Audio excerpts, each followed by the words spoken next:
terrorist attacks was the subject of a hearing today by the House Science Committee.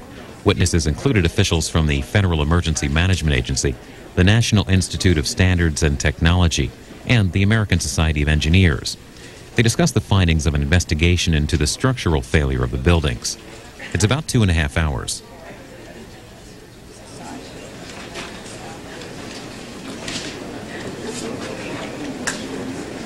Good afternoon.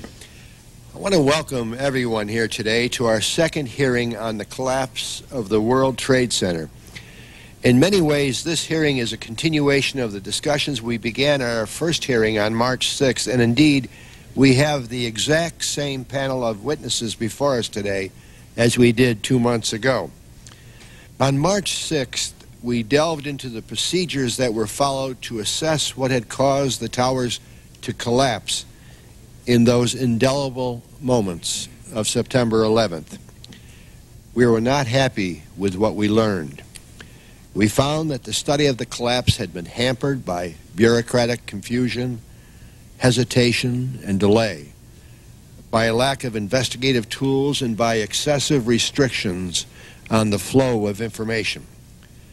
But we also learned that despite these severe impediments, the team led by the American Society of Civil Engineers, as well as other researchers, were able to draw some preliminary conclusions about the collapse, and that the National Institute of Standards and Technology was willing to pick up where the ASCE team had left off, even though NIST officials couldn't tell us much at that point about exactly what that meant. Today we will pick up the story where we left off, focusing on 3 issues. First, the ASCE team will describe the conclusions of their study, and it will become the subject of full-blown public deliberation for the first time.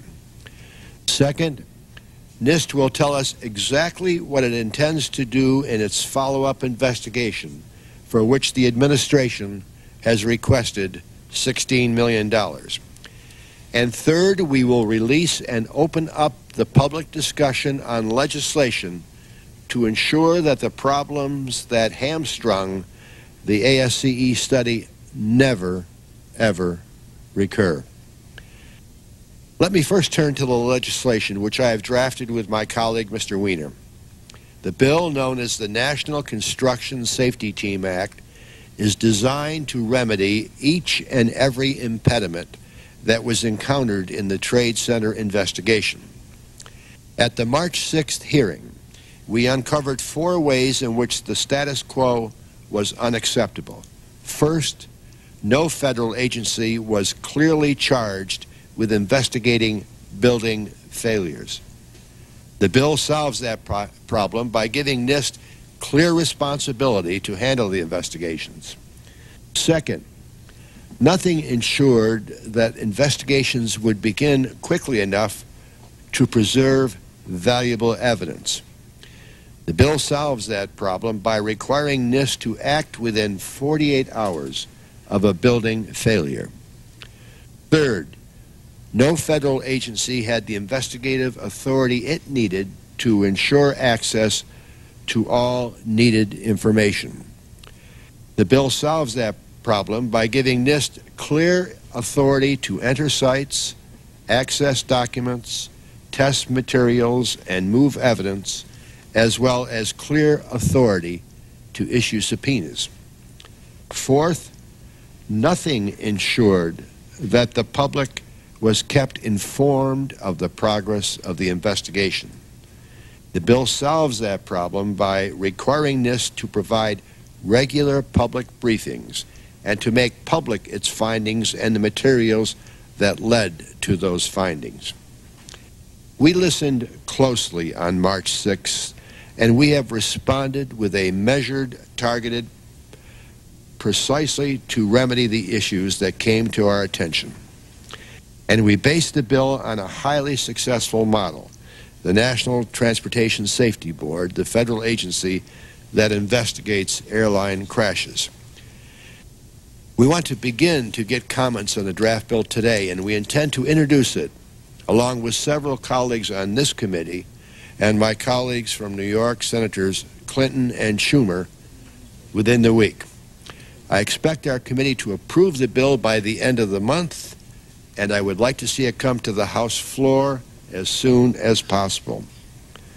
While the bill is mostly prospective in its focus, all the investigative tools it would provide to NIST, including subpoena power, would be available to conduct the World Trade Center investigation. But what will that investigation entail?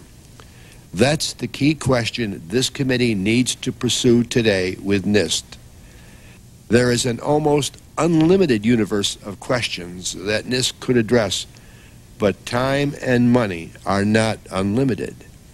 NIST needs to focus on those matters that are most likely to result in changed codes and practices, including evacuation and emergency response procedures in a wide variety of buildings. The investigation can't be driven by mere curiosity or political pressures, and it can't be based on the assumption that unlimited dollars will flow for future research. It has to be driven by the desire to save the maximum number of lives in the future, and to making the changes needed to save those lives as rapidly as possible.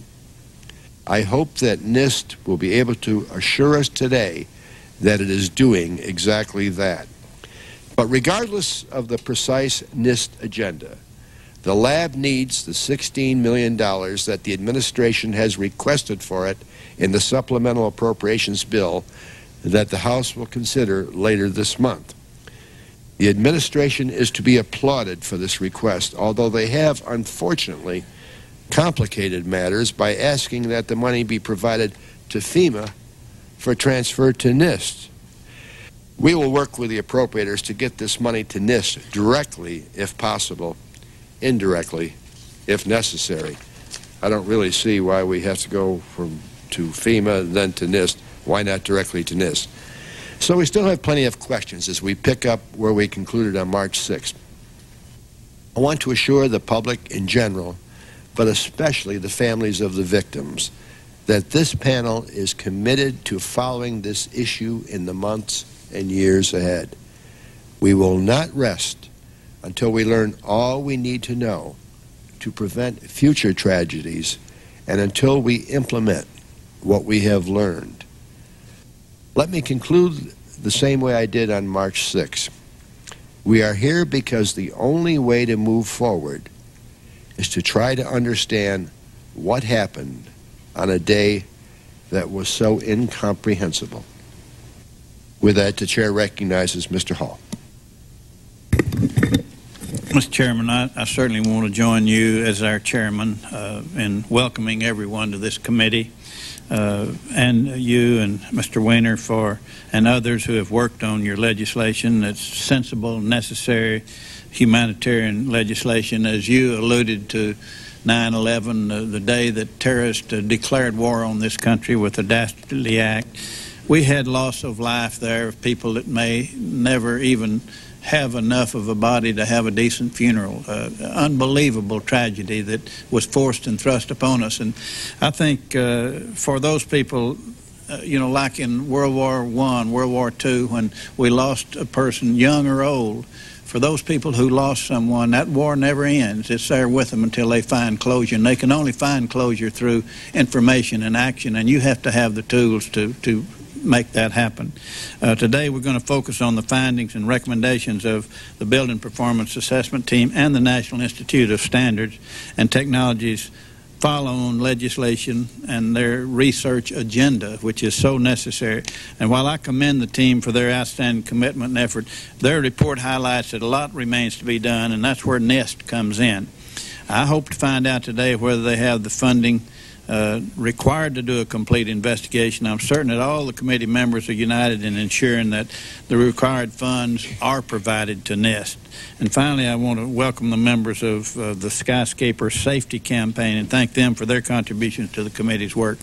I want to again commend Chairman Boehlert for his leadership on this issue, obviously his interest in this issue and his support of this issue, and reaching out to work with all the members of the committee.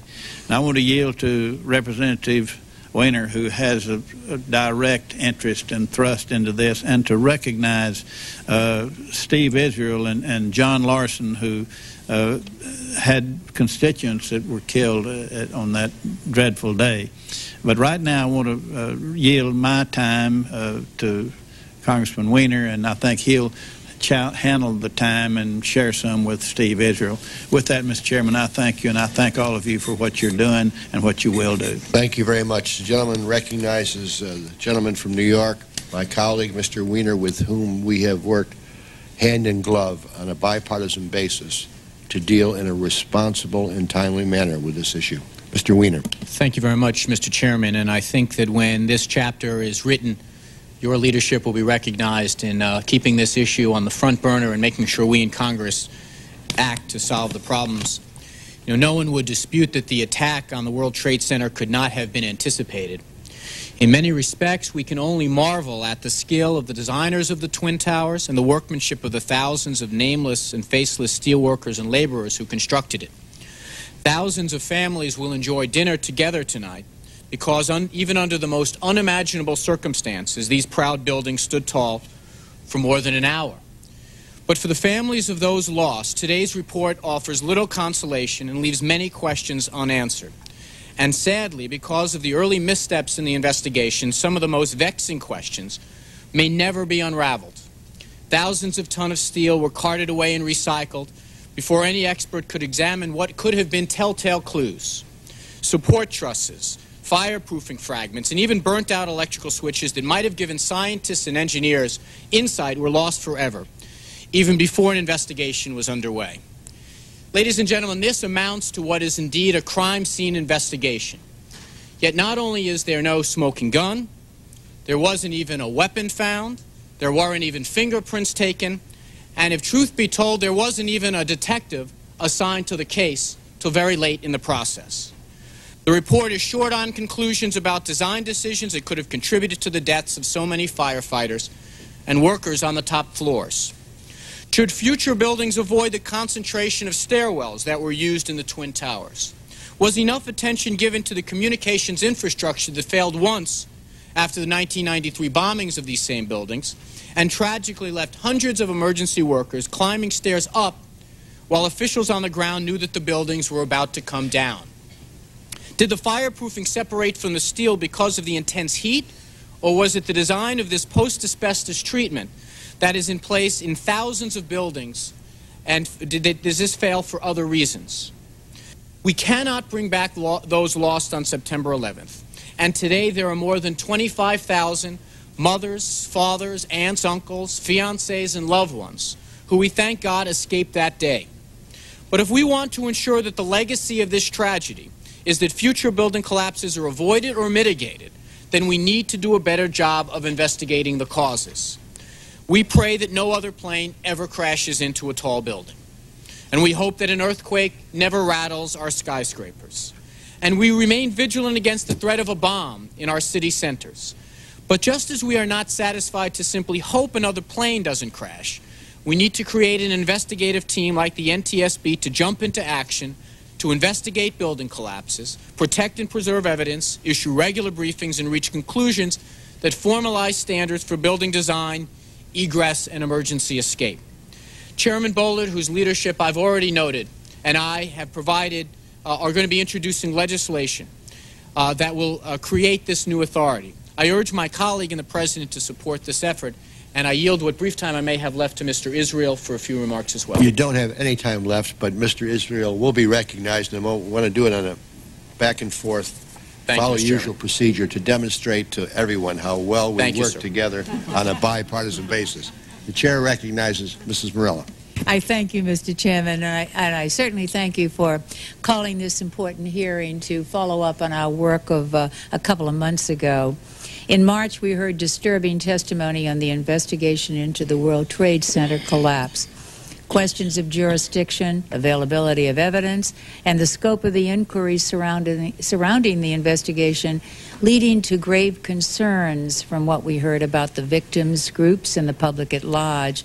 All the witnesses testified to the problems they encountered during the investigation and the need for further study into additional areas, new authority to investigate and deal with future catastrophes. And through your leadership, Mr. Chairman, the Science Committee has taken up these challenges. I believe that we have a strong blueprint for future action. I also thank Mr. Weiner for his work on this, and Mr. Hall and others. The attack on our nation was truly unprecedented. The horror of the collapse of Twin Towers will be etched on our minds for generations. And yet, while we should never forget the rage and anger that we felt from this atrocity, we should also remember the heroic actions of everyday people. And I know we have a number of people who are here today who are most affected by the tragedy of September 11th. I want to offer my condolences for their loss, thank them for their sacrifices, applaud them for their perseverance. You are what makes this country great. Today we're going to do three very important things. First, the release of the Building Performance Assessment Team Report on the collapse of the World Trade Center. These men and women performed under difficult conditions without a clear mandate. Their investigation did not go smoothly. Secondly, we will unveil NIST's plan for the future, acting on recommendations from BPAT, as well as a host of scientists, professional organizations, and other individuals. The National Institute of Standards and Technology has developed a comprehensive plan for an in-depth building and fire safety investigation into the collapse of the Twin Towers, as well as a multi-year research and development program to provide technical support to improve building and fire code standards and practices. And of course, NIST is the premier facility for research in building design and safety, and they're uniquely positioned to conduct this extensive investigation that would be necessary. And finally, the Science Committee has been hard at work providing the infrastructure and authority to conduct investigation into future events. And the draft today of the National Construction Safety Board Act to empower a team of investigators to conduct inquiries into building failures in much the same way as the NTSB conducts investigation of airline crashes and other transportation disasters is very important. Legislation specifically addresses the problems of authority and jurisdiction associated with the BPAT investigation and will provide a clear chain of command for future work. Again, I commend you, Mr. Chairman, Mr. Weiner, Mr. Hall. I'm pleased to be an original co-sponsor with you on that bill. I yield back and thank you for the courtesy. Thank you so much, Mrs. Morella. Chair recognizes Mr. Israel. I thank the chairman. I thank the chairman for his customary bipartisanship and the wisdom with which he leads this committee. Mr. Chairman, on September 11th, Susan Klein of Lindenhurst went to her desk at the World Trade Center and lost her life. On September 11th, Ray Downey of Deer Park went to try and save Ms. Klein's life and lost his life as the third highest ranking member of the New York City Fire Department. I represent over 100 families who lost a loved one in the rubble of the World Trade Center. This report is important to them, but while it may answer some questions about what happened that day, it leaves many other questions unanswered, particularly as it pertains to protecting against such a calamity in the future, especially when it comes to reviewing and changing our building codes. Let me very briefly share just 3 sentences from the report with my colleagues that I believe are fundamentally important. The report notes that during the course of this study, the question of whether building codes should be changed in some way to make future buildings more resistant to such attacks was frequently explored. It goes on to note that the BPS team felt that extensive technical, policy, and economic study of these concepts should be performed before any specific code change recommendations are developed. This report specifically recommends such additional studies. Future building code revisions may be considered after the technical details of the collapses and other building responses to damage are better understood. The report raises the question of how building codes should be changed to withstand the potential of future attacks, but it fails to really answer it. It calls for additional studies, and the problem, is, as I see it, is that some at NIST are recommending a $40 million study to truly embrace all of the building code issues, while others are recommending 1/10 of that. We can't shortchange every American who enters any American building in the future. The chairman is absolutely correct. Time and money are not limitless, but I believe that we have a fundamental obligation to learn from the past, to act on the future, and to invest in the basic premise of keeping Susan Klein and Ray Downey and every American who goes to their jobs in a tall building and sits behind their desks free from this kind of attack in the future. I thank the chairman, I thank my colleague, Mr. Wiener, and I look forward to continuing to work with them. Thank you very much, Mr. Israel. The chair will now recognize, and this is the final recognition, Mr. Grucci. The chair is recognizing those members of the panel that have been most active in working on this legislation and have been most directly affected because of constituencies. All members will have an opportunity to have their full statements appear in a record at this juncture. With that, the chair recognizes Mr. Grucci, my colleague from New York. Thank you, Mr. Chairman, and I too want to congratulate you for your leadership on this issue. A very, very important issue. My colleagues that have been working on this, Mr. Wiener, thank you for your leadership. I too represent a district where a number of families have lost loved ones, whether they were working in the building or working to try and save people in the building. It's been a very difficult and a very tough time for all of America, and certainly for those families who have to now live this horrible experience throughout the rest of their days. And to that end, the nation has embraced New York in the greatest time of its need. As we continue to come to grips with the horrific terrorist attacks of September 11th, the tragedy that took place at the World Trade Center was one of unimaginable magnitude.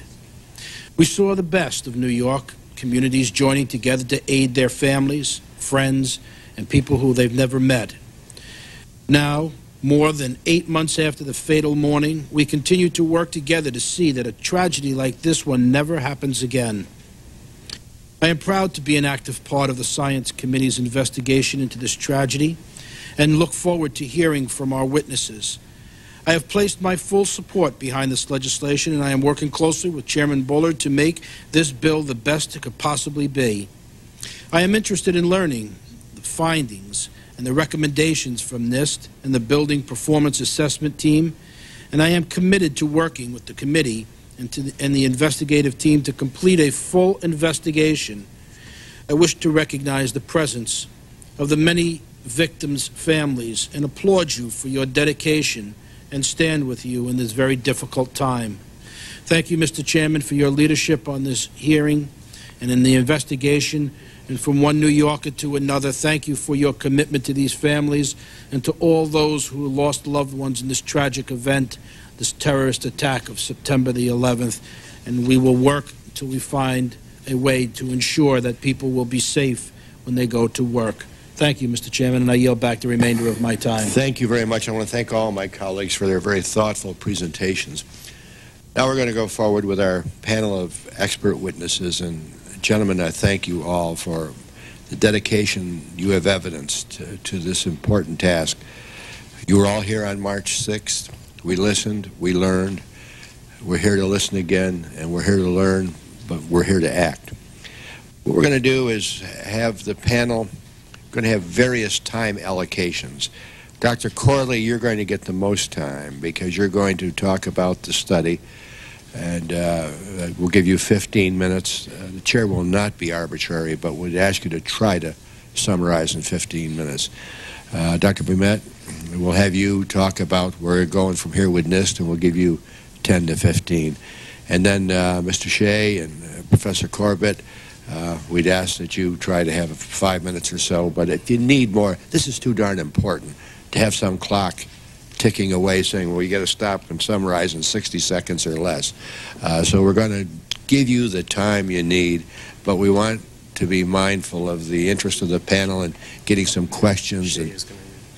And then finally, Dr. Barnett, you're here as a resource to Dr. Corley as I understand it. And you're two tag team. Is that how it's going to work? You determine how that will work. Mr. Shea, you're up first. Mr. Robert Shea, Acting Administrator, Federal Insurance and Mitigation Administration. Thank you, Mr. Chairman. Members of the committee, I respectfully request that my written testimony be entered into the record and that I be allowed to make a very brief opening statement. Without objection, all the formal presentations will be in the record at this juncture in their entirety, and we appreciate your willingness to try to summarize and highlight. Thank you, Mr. Chairman. Today we will examine the reasons why the World Trade Center collapsed as a result of a horrendous terrorist act. However, nothing that we do today will explain the human tragedy. It is that tragedy that brings us together today. Dr. Corley and his team are to be commended. Never have we dealt with a report of this complexity in this length of time. All of us were spurred by the events of September 11th. After today, as has been noted by the chairman and others, much remains to be done. And particularly, I think, by Dr. Bement and his team at the National Institute of Standards and Technology. FEMA stands ready to assist at this point. Nonetheless, we remain compelled by the human tragedy, and I want to thank the committee, and particularly the families of the heroes and victims, for their patience and their understanding. Thank you, Mr. Chairman. Thank you very much. Dr. Gene Corley, American Society of Civil Engineers, and Dr. Corley is the chair of the Building Performance Assessment Team, which has reviewed the WTC disaster. And let me say, the nation owes you a debt of gratitude, and your outstanding organization, the American Society of Civil Engineers. We appreciate very much what you are doing. The task isn't over, as you well know. And with that, Dr. Corley, the floor is yours. Thank you, Mr. Chairman. If you'll permit me, I do have some illustrations that will be shown as I speak. I'd like to start by just commenting that during our work on the team, the tragedy that occurred was uppermost in our mind, and continually we recognize the losses of those who were in the buildings and the loss forever to those who remain behind. The work that we did was intended to help those in the future. Over the next few minutes, I will first describe briefly the composition of the team, give a short illustration of some of the tools we used, but I will concentrate mostly on the important findings that we have and the recommendations we have for the NIST study.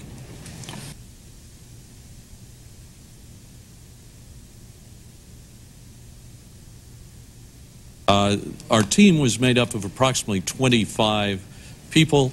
Among these members of the team were structural engineers, designers, analysts, professors, my colleague Dr.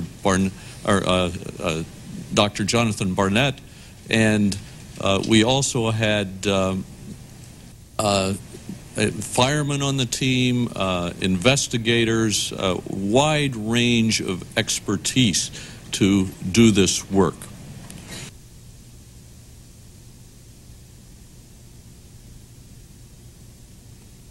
The scope of the investigation was not to come to final conclusions. We simply didn't have the resources and time to do that. But first, collect and preserve data, then do preliminary analysis within the time limits that we had, make recommendations for additional work where appropriate, and for those items that we could come to a conclusion on, make recommendations that might improve the performance of buildings in the future. There were several buildings that were very much of importance to us. Obviously, buildings 1 and 2, the 2 towers, were high on our list of buildings to study. Building 3, the Marriott Hotel, which was crushed by the falling debris, was on our list. But we had others, buildings 4, 5, and 6, that were around the base of the towers, were still partially standing and provided us with insight as to the performance of buildings in fire. Building 7, which was across the street from the main towers, also collapsed and provided us with the first example that we recognized of a building collapsing as a result of fire. Bankers Trust was another building because of importance because it stood up and did not collapse as a result of the attack. To orient everyone just briefly, the 4 buildings that collapsed are shown in the center of this slide. They are the 4 buildings that are not colored. In addition to those, the 3 red buildings around the base of the towers are buildings 4, 5, and 6. Bankers Trust is across the street at the bottom of the slide.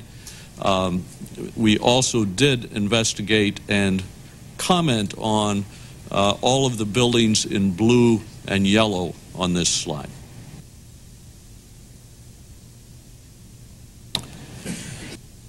To briefly mention how we did some of our work, this is a view looking down upon the World Trade Center site, and it shows one of the aircraft as it approached. In this case, it was the aircraft that crashed into Tower 1. We were able to get the information on size of that aircraft, and we also, from the photographs that we had, were able to determine the angle at which that plane hit the building. Using this information, we were able to go from photographs such as this that we enhanced with the help of others so that we could see the damage to the building, and we were able to come up with information as shown here. This shows the north face of the north tower, Tower 1, and shows where the aircraft plunged into the building and which of the columns were destroyed or damaged as a result of the crash into the building. Based upon all the information we were able to gather, we have a number of findings and observations. First of all, the tower sequence of collapse. Clearly, the impact of the aircraft was not enough to bring down either of the 2 towers. It required a second major event, an event that could have been wind, earthquake, or any of the normal things that we expect will affect buildings. In this case, the second event was the fire. The building survived for the time that they did, one for almost an hour, the other for substantially more than an hour, because of several items. First of all, there were a large number of columns so that there was a way to transfer the load into other parts of the building after substantial portions of the building were removed by the crash. Then those columns that were there before the crash had overcapacity, so that when the load was transferred to them, they still had enough reserve capacity to carry the additional load. In buildings 1 and 2, the impact we found did dislodge some of the fireproofing. It also damaged the stair enclosures, thereby blocking 5 of the 6 stairwells in the buildings.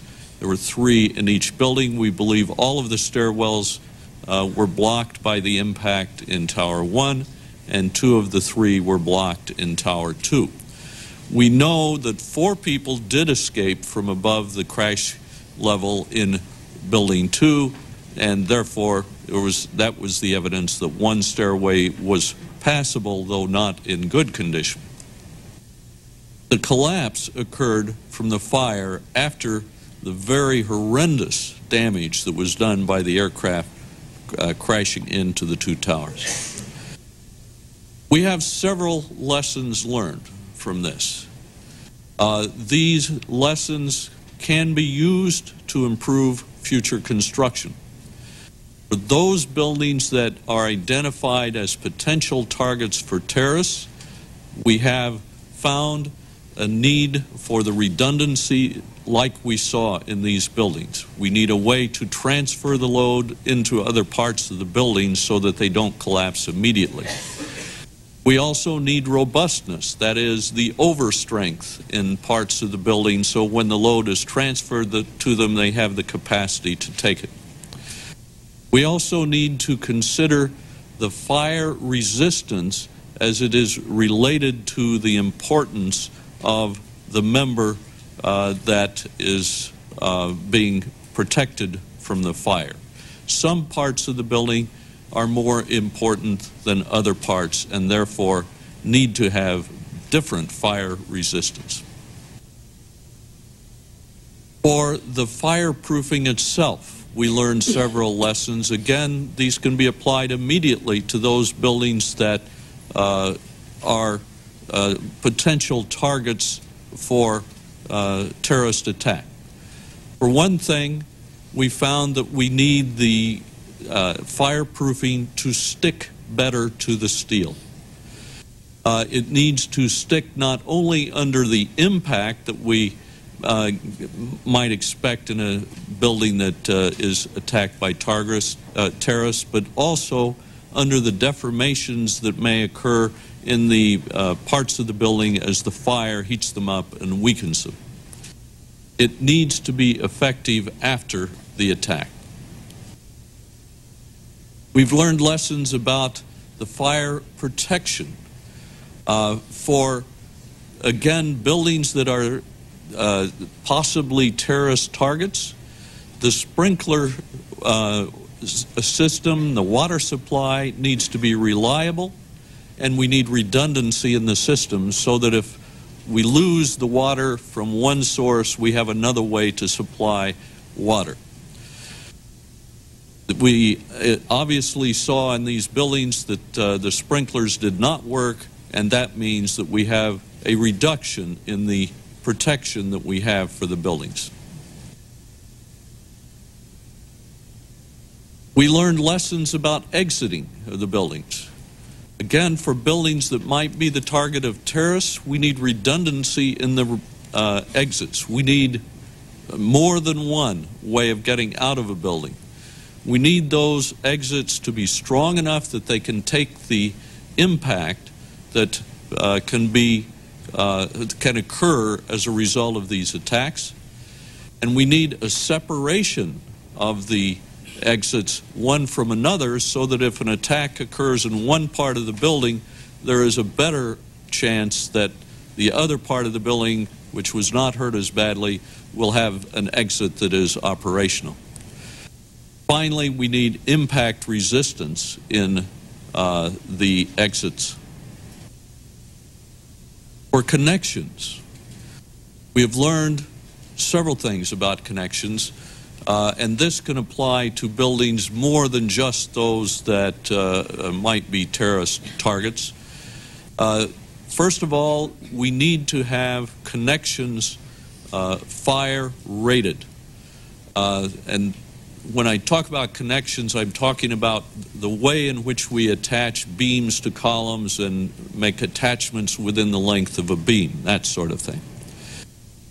In addition, we need test data. At the moment, we do not have the test data to tell us what to do to get the ratings that are appropriate. We also need further analysis to see what the effect is of the types of changes that we might make in future building codes.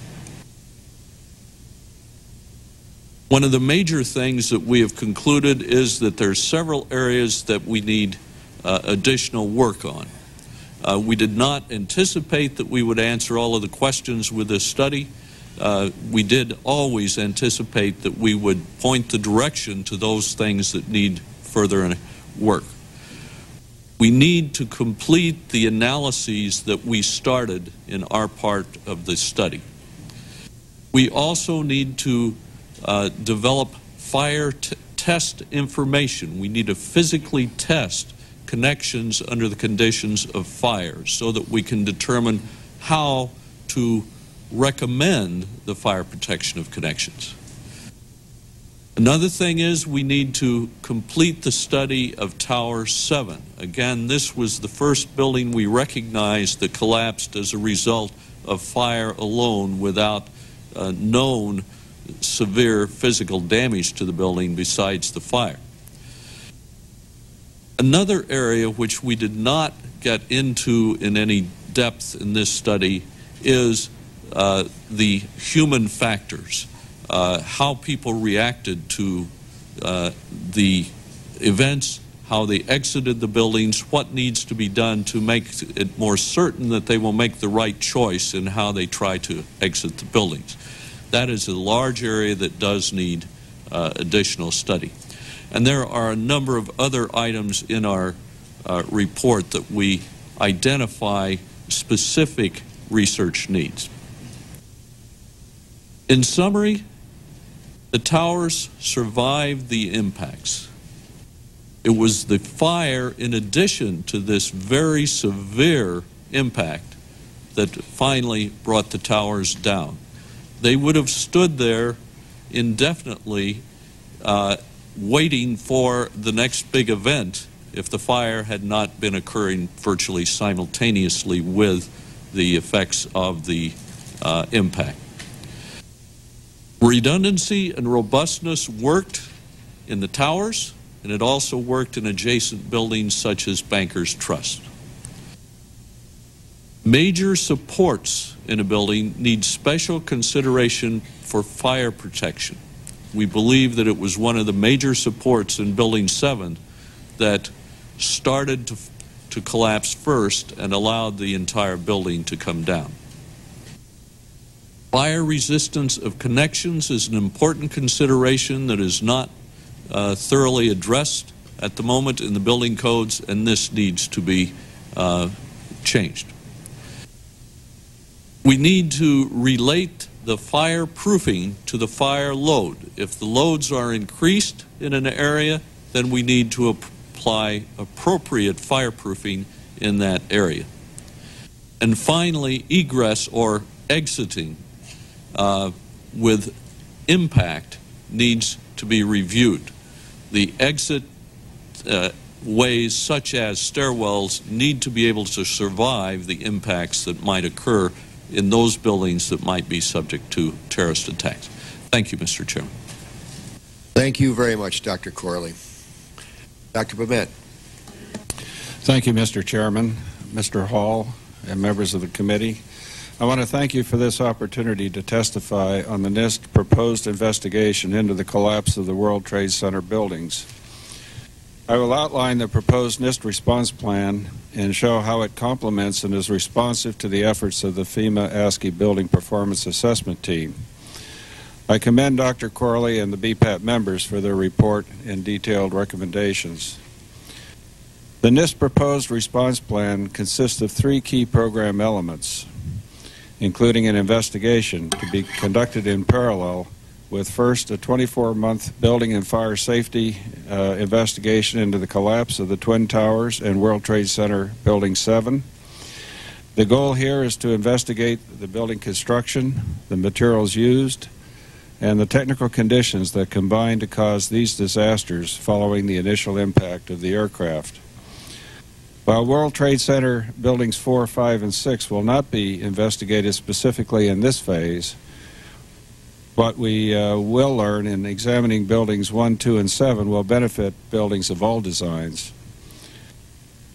The second in our response plan is a multi-year research and development program to provide the technical basis to support improved building and fire codes, standards, and practices.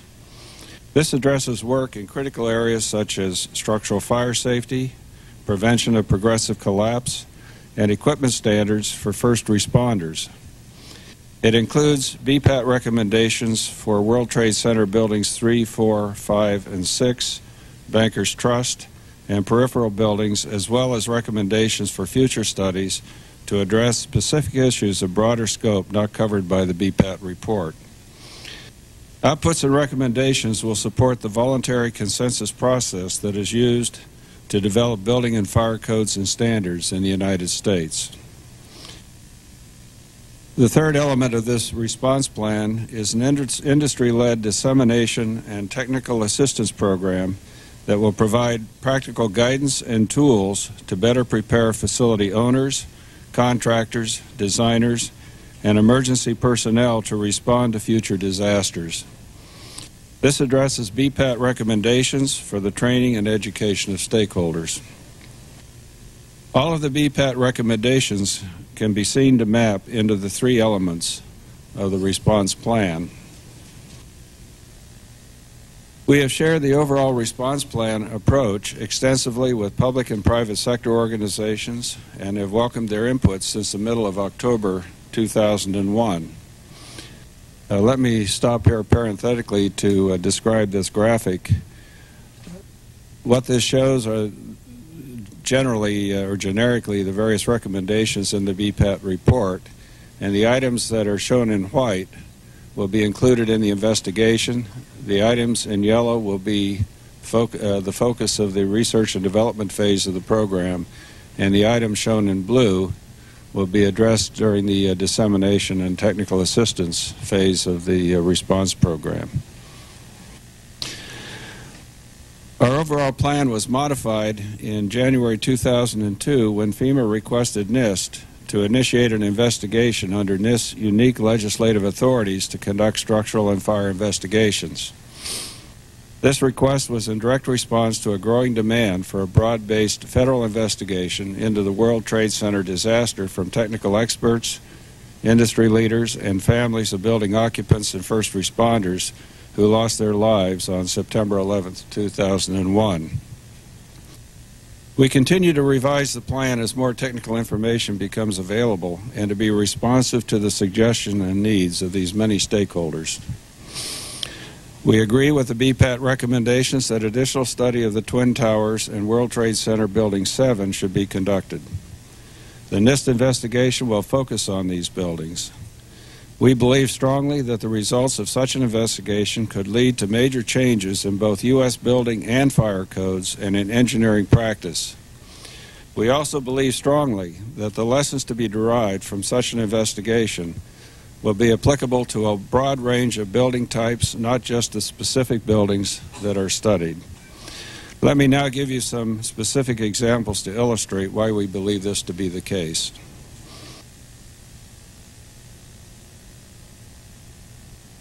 These building disasters provide a unique source of information to study the safety and performance of open web steel truss joists under fires. This type of truss joist is used widely in floor and roof systems for commercial and institutional buildings nationwide.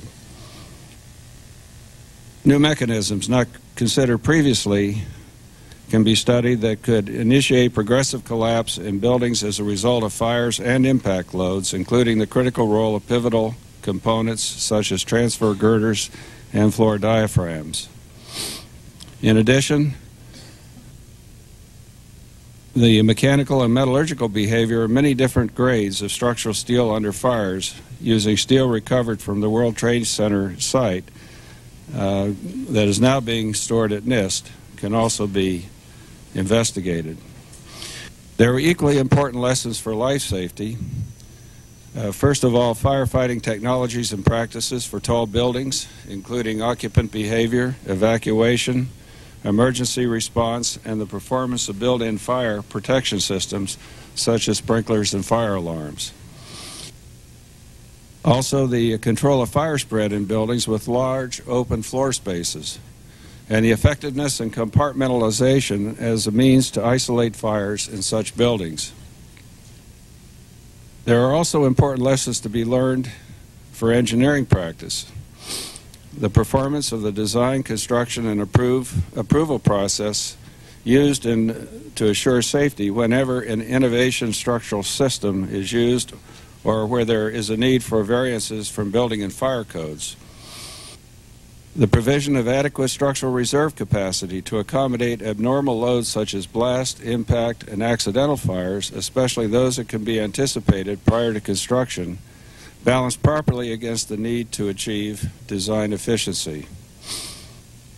The proposed NIST investigation will include world-class technical expertise from both within and outside of NIST. External experts will be drawn from both academia and practice, and several of those may well have contributed to the BPAT study. We propose to charter a federal advisory committee to guide all aspects of the NIST investigation, including the review of major investigation reports. We will maintain ongoing liaison with the professional communities over the course of the investigation through periodic briefings, presentations, and opportunity for comment on key investigation reports. NIST will assign a special liaison to interact with the families of building occupants and first responders. We recognize the vital role that these individuals and groups have to play in providing input on the scope of the proposed NIST investigation. We also understand that it is appropriate and important to keep these families and organizations informed about the progress of the proposed investigation. A summary of the proposed NIST investigation plan is attached for the record and is being made available to the general public on the NIST website beginning today. NIST will use an open and inclusive process in planning and conducting the investigation and in publishing its findings and recommendations. We have and are consulting extensively with technical experts and groups in developing our plan. We have consulted with local authorities in New York who have expressed support for NIST and agreed to cooperate in its investigation. We will hold a public meeting in New York City in the near future to share the details of the proposed NIST plan, which will be made available in detail to the general public 2 weeks prior to the meeting, and will seek the public's informed comment on its scope and each of the elements as we make the plan final. The administration has expressed strong commitment for the NIST response plan and has requested $16 million as part of the FEMA's fiscal year 2002 supplemental budget request to support the NIST investigation. The President's fiscal year 2003 budget request also includes $2 million in base funding to support other elements of the NIST response plan. And we have already redirected approximately $2 million of existing base funds within our Building and Fire Research Laboratory to support the response plan. Future resource requirements for the broader research and development and dissemination and technical assistance program will be included in our fiscal year 2004 budget process and beyond. Finally, Mr. Chairman, I look forward to working with you and members of this committee as NIST embarks on a very important technical investigation. FEMA and NIST are committed to ensuring a smooth transition. Mr. Robert Shea and I recently signed a memorandum of understanding to strengthen our collaborative bonds by designating NIST to serve as a research and technical resource for FEMA. With your permission, I would like to submit a copy of that memorandum of understanding for the record. Without objection, so ordered. We have agreed to develop and sign by the end of May an operational protocol for a quick deployment mechanism that could be activated when a NIST response to extreme events is needed. This concludes my prepared remarks, and I'll be glad to answer any questions from Thanks the very committee. much, Dr. Bement. Here's the situation on the floor. We have 12 and a half minutes remaining with this vote. So Professor Corbett will go with you, and 5-6 minutes or so, 7 if you need, and then we'll take a brief recess, dash over and vote, and come back here. Okay? Thank you. Good afternoon, Chairman Boehlert, Ranking Member Hall, and members of the House Science Committee. Thank you for allowing me to again testify before you about the investigation of World Trade Center disaster. Nearly 8 months have passed since the collapse of the Twin Towers, yet today we're only beginning to understand exactly what happened on September 11th at the World Trade Center. While the Building Performance Assessment Team report that is being released at today's hearing yields some useful information, the generalized nature of its recommendations and the limited scope of its assessment leave us with little hard evidence for which to make specific improvements to the codes, design practices, emergency response procedures. The recommendations in this report provide us with a useful starting point, but much work needs to be conducted. The proposed NIST investigation that is under consideration today is the type of large-scale forensic inquiry that the federal government should have launched back in September. I was pleased to learn that NIST plans to conduct a thorough and comprehensive investigation incorporating the 6 focus areas that I identified in my testimony before this committee on March 6th. They intend to take a multidisciplinary approach, allowing for the investigation to benefit from the expertise of a wide range of experts and to permit the disaster to be studied holistically. The breadth and depth of this planned investigation will provide us complete understanding of the disaster at the World Trade Center as is now possible. The fact-finding, leave no stone unturned objective of the NIST investigation will allow us to develop detailed conclusions and learn the lessons about what transpired at the Trade Center. It is this application of these hard-earned lessons, of course, that is the primary reason for conducting the investigation in the first place. These lessons must be translated into actual changes to our building and fire codes, enhancements in building design methodologies, and improvements in emergency response procedures and technologies. While NIST has laid out a comprehensive proposal for investigating and researching the lessons learned from the disaster, the key to achieving this goal lies in the details of NIST plan. This is where I'll focus my comments today. I have reviewed several draft documents concerning the actual plan for the NIST investigation. I've identified 3 particular areas of concern. 1, the need for a rapid assemblage of a diverse group of individuals to form the core Federal Advisory Committee which will oversee the investigation. Number 2, the need for subpoena power for the investigation. And number 3, the need for the investigation to be centered upon the development of defensible and detailed proposals for changes in building and fire codes as well as improvements in emergency response procedures and technologies. While I'm aware that NIST is attempting to deal with these 3 issues, I think it's very important to highlight these concerns in light of what happened in the preparation of the BPAT report. The Federal Advisory Committee's critical role to be the review of the NIST draft plan for the investigation and its ongoing role of monitoring the investigation.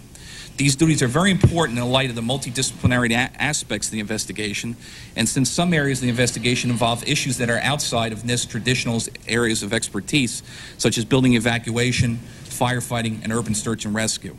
It is essential that the committee be composed of many individuals with a broad range of expertise and experience. It is equally important that the committee be formed as quickly as possible to allow for the rapid development and implementation of the best plan possible. A review of NIST's current draft plan has spotlighted the need for guidance of the world-class experts of the Federal Advisory Committee. For example, the evacuation portion of the draft plan does not propose that individual interviews of survivors be conducted, but rather relies on the use of survey forms to collect information. A one-size-fits-all survey form will not gather all the critical information that is necessary to understand the evacuations that took place on September 11th. In order to gain all the valuable data, including unanticipated information, actual interviews of the survivors must be conducted. In addition, the interview process itself will allow for the presence of a mental health care professional who can help the survivor address the emotions that will be unleashed when asking questions about how they survived. Federal Advisory Committee members with expertise in human behavior and building evacuations would be able to provide such useful information such as the development of such an interview plan as well as its anticipated costs. The need for diversity of expertise became evident in my review of the BPAT report. For example, the BPAT report recommends the development of training materials and courses for emergency response personnel with regards to the effects of fire on steel. In reality, there are several books and training materials currently available concerning building construction, including large portions of information on steel frame buildings and the effects of fire on steel. FEMA itself, through the U.S. Fire Administration, publishes a very popular training program called The Principles of Building Construction Non-Combustible. I believe that had a firefighter been on the BPAT team, this fact would have been quickly identified. The second area of concern is need for subpoena power. In order to thoroughly investigate the Trade Center disaster, investigators must have access to all relevant information. It is only with a full set of facts that conclusions may be drawn.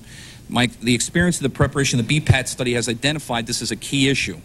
The Science Committee here on March 6th clearly highlights some of the impediments the BPAT face in obtaining key information. My fear is that the NIST investigation will be hindered by these same problems. Information may be found in a variety of locations and may be held by different individuals and organizations that will not provide this information voluntarily. Even though the WTC investigation is an investigation of fact-finding nature, a legal means for obtaining information that would otherwise be unavailable must be provided for the investigators. The third area of concern is to learn as many lessons as possible and apply these lessons. In order for the changes to building and fire codes to be applied, the NIST investigation and the research reports must include specific recommended changes to specific sections of our model codes, not generalized recommendations. For example, in the Observations, Findings, and Recommendations chapter of the BPAT study, the report states that fireproofing needs to be tough under impact and fire conditions that deform steel members. This conclusion will not easily find its way into the model code since it's not in proper code format and lacks the corresponding necessary supporting evidence. NIST must recognize this fact if the ultimate goal is to actually improve building codes, standards, and practices. These proposed changes and related supporting evidence developed by NIST must be laid at the feet of code writing organizations for inclusion in their model codes.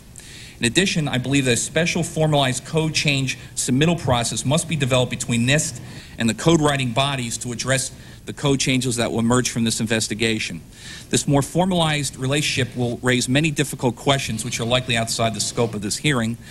However, the Science Committee should continue to look at this issue and see what barriers must be overcome. I believe that the proposed NIST investigation is the best course of action to learn and apply the lessons of the Trade Center disaster. It is critical that the investigation be as comprehensive as currently planned and be funded at the necessary level to achieve this goal. It is essential that we learn exactly what happened to these structures, victims, and survivors on September 11th and try to prevent it from ever happening again. Thank you for allowing me to testify before you on this very important topic. I'll be happy to answer any questions you may have. Thank you very much, Professor, and thank you for a very fine presentation. Got 4 minutes and 40 seconds to vote. I would anticipate a break of about 20 minutes. We're going to dash over, and then there's this vote, and then a vote on passage of the bill in question.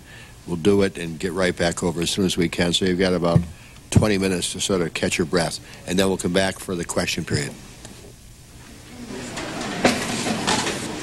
Should I release you from here?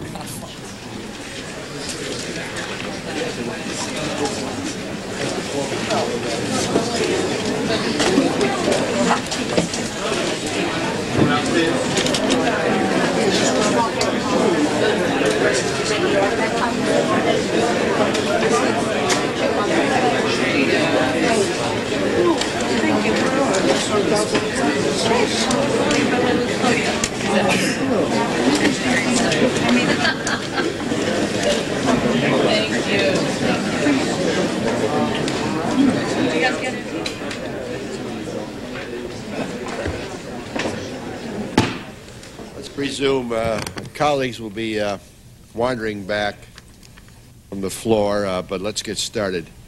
Thank you all for your statements, and I appreciate it. Let's get right to the questions. First, Dr. Bement, you have some resources based upon existing allocations that you can start right away. That's correct. You're not going to have to delay anything. And we aren't. And you're not waiting for a supplemental, although we understand the President's going to request $16 million in a supplemental, and you need that. But you've got something to start. That's correct. No excuse for any delays at all. That's correct. Thank you. All right. Now, I'll ask this of all witnesses because I think this gets right to the heart of something very important. My sense is that changes in evacuation procedures and emergency response procedures may be by far the most important results of this tragedy. I'd like to know if you agree with that. Let me go right down the panel. Mr. Shea? Yes, Mr. Chairman, I do agree with that. Actually, when we spoke before on March 6th, those were some of the areas of my highest concern about what had taken place, and I think the work that Dr. Corley and his team have done have kind of proven that concern out at this point. Dr. Corley? Yes, I think that's a very important consideration. I would point out that, in fact, at the Trade Center, since they had been attacked once before, they had already instituted very good training programs, and they practiced evacuating the building. And we believe that that was one of the things that reduced the number of casualties. People knew what to do, and when they were faced with the need to do it, they did it. So that was important, and it needs to be further emphasized in any building in the future. All right, Dr. Bement? Absolutely. Let me emphasize that we're not doing just surveys. We're doing actual interviews, and we will capture oral history on survivors and also first responders that were involved in the World Trade Center collapse. I'm glad you made that point, because surveys by themselves would not be sufficient. Absolutely. You would agree with that? Absolutely. Right, fine. Professor Corbett. Yes, you may be the only person on this panel that can pass the objectivity test, in a sense. But I don't say that with any prejudice, but you're an independent operator, and you're noted for saying exactly what's on your mind. Thank you. Yes. Thank you. Most definitely. That's the reason why I identified this back on March 6th as two focus areas: the evacuation and emergency response procedures. We've never had this done before on such a large scale. I'm glad to hear Dr. Bement mention that they will be doing a large number. I didn't want to say a large number, but they are planning on doing interviews.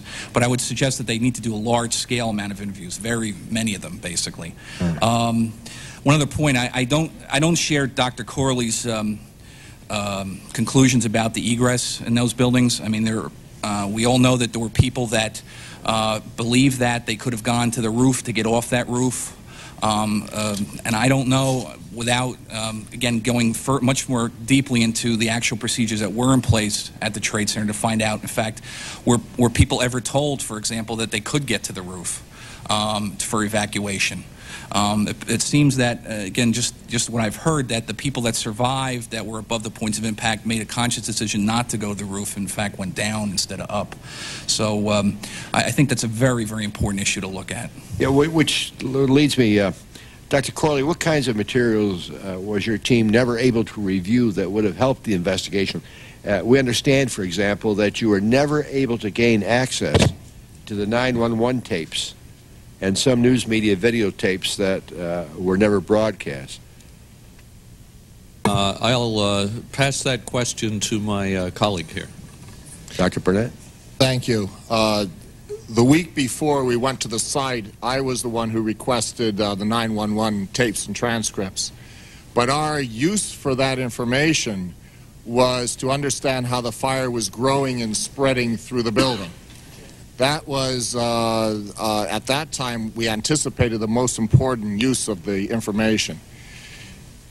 In December, early January, I withdrew my request, because by then we realized that computer modeling that we would have used the 911 transcripts to validate was not going to be completed in time for the BPAT report. And in fact, that modeling is still underway and will be underway at NIST, is certainly underway in my office. Well, how about the news media, the videotapes? I mean, and I'm going to ask all of you to comment on the bill that I am proposing.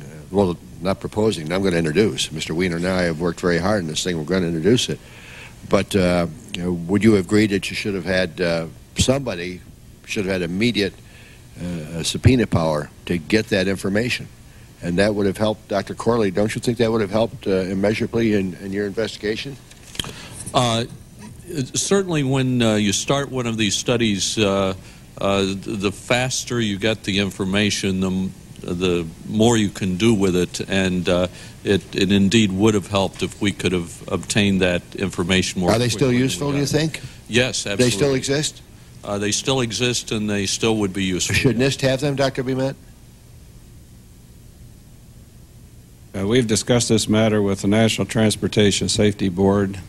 They advise that having the power, even though you don't have to use it, can be important. So we have been examining this issue very carefully and examining the pros and cons, and it's under active consideration. Are you going to go after the tapes? We're going to go after every piece of evidence that bears on this and the media videotapes? Absolutely. All right. So you're definitely going after that. That's good news. That's correct. My red light is on, and I want to be fair to everybody in this panel, but we're going to have maybe several rounds. So with that, the chair recognizes Mr. Wiener. Thank you, Mr. Chairman. I'd like to try to walk you past what are recommendations and findings and try to reach a few conclusions if I could. In your presentation, Dr. Corley, you said that there needs to be in future buildings sufficient separation of stairwells. Given that in Building 1, 3 of 3 stairwells was knocked out, in Building 2, at least 2 of 3, maybe all 3 at some point got knocked out, would you say there was insufficient separation of the stairwells in the World Trade Centers as they were built? As the buildings were built, no, I would not say it was insufficient, because they were built not recognizing that terrorists might attack the buildings as they did. Dr. Corley, that's intuitive. It's intuitive that no one modeled for this, but I'm asking you a different question. Now that you've gone in and looked after the fact, is it a conclusion that you can draw at this point that for the purposes of getting people out of those buildings, the stairwells were not sufficiently separated? Our conclusion is that if they had been further separated, there would have been a better possibility of getting them out of the building. Okay. In your testimony, you said that it was important to have a redundancy of water supply for the sprinklers. Is it fair to say that since the sprinkler system was knocked out almost at impact, it's thought, that there was not sufficient redundancy of the sprinkler system? In this case, once the supply for the water was knocked out, there was not a sufficient amount of water left in the system to be of any value. Was there, Dr. Corley, was there, given what you say or your findings, was there sufficient redundancy of the sprinkler system in the World Trade Center on September 11th? For the case where an airplane hits the building as it did Not here. for a case, for the case of what happened on the morning of September 11th, for that case. For that case, when the airplane hit the building, did this tremendous amount of damage, there was no adequate redundancy. There was not sufficient redundancy. So we've already established there was not sufficient separation of the stairwells, and there was not sufficient redundancy of the sprinkler system. You also, yes, sir. Could I just add one comment? Certainly. Dr. Barnett would like to add a comment to that. In addition to the water supply, we do not design sprinkler systems for multiple floors, entire floors of buildings to be involved in fire simultaneously. We design our sprinkler systems for a small fire that grows, right? So even with a redundant water supply, the sprinkler system would not have worked, would not have been able to control the fire. So we just don't design that way. Dr. Corley, in your testimony, you said one of the lessons we concern is there needs to be sufficient redundancy of the sprinkler system. Was there sufficient redundancy of the sprinkler system in the World Trade Center? There was not for the conditions that occurred. Obviously. In addition, in your testimony, you say it's important to have robust egress systems, reinforcements of the areas where people are going to be coming and going from. Given what we know and given your report, can you draw the conclusion that there were not sufficiently robust egress systems?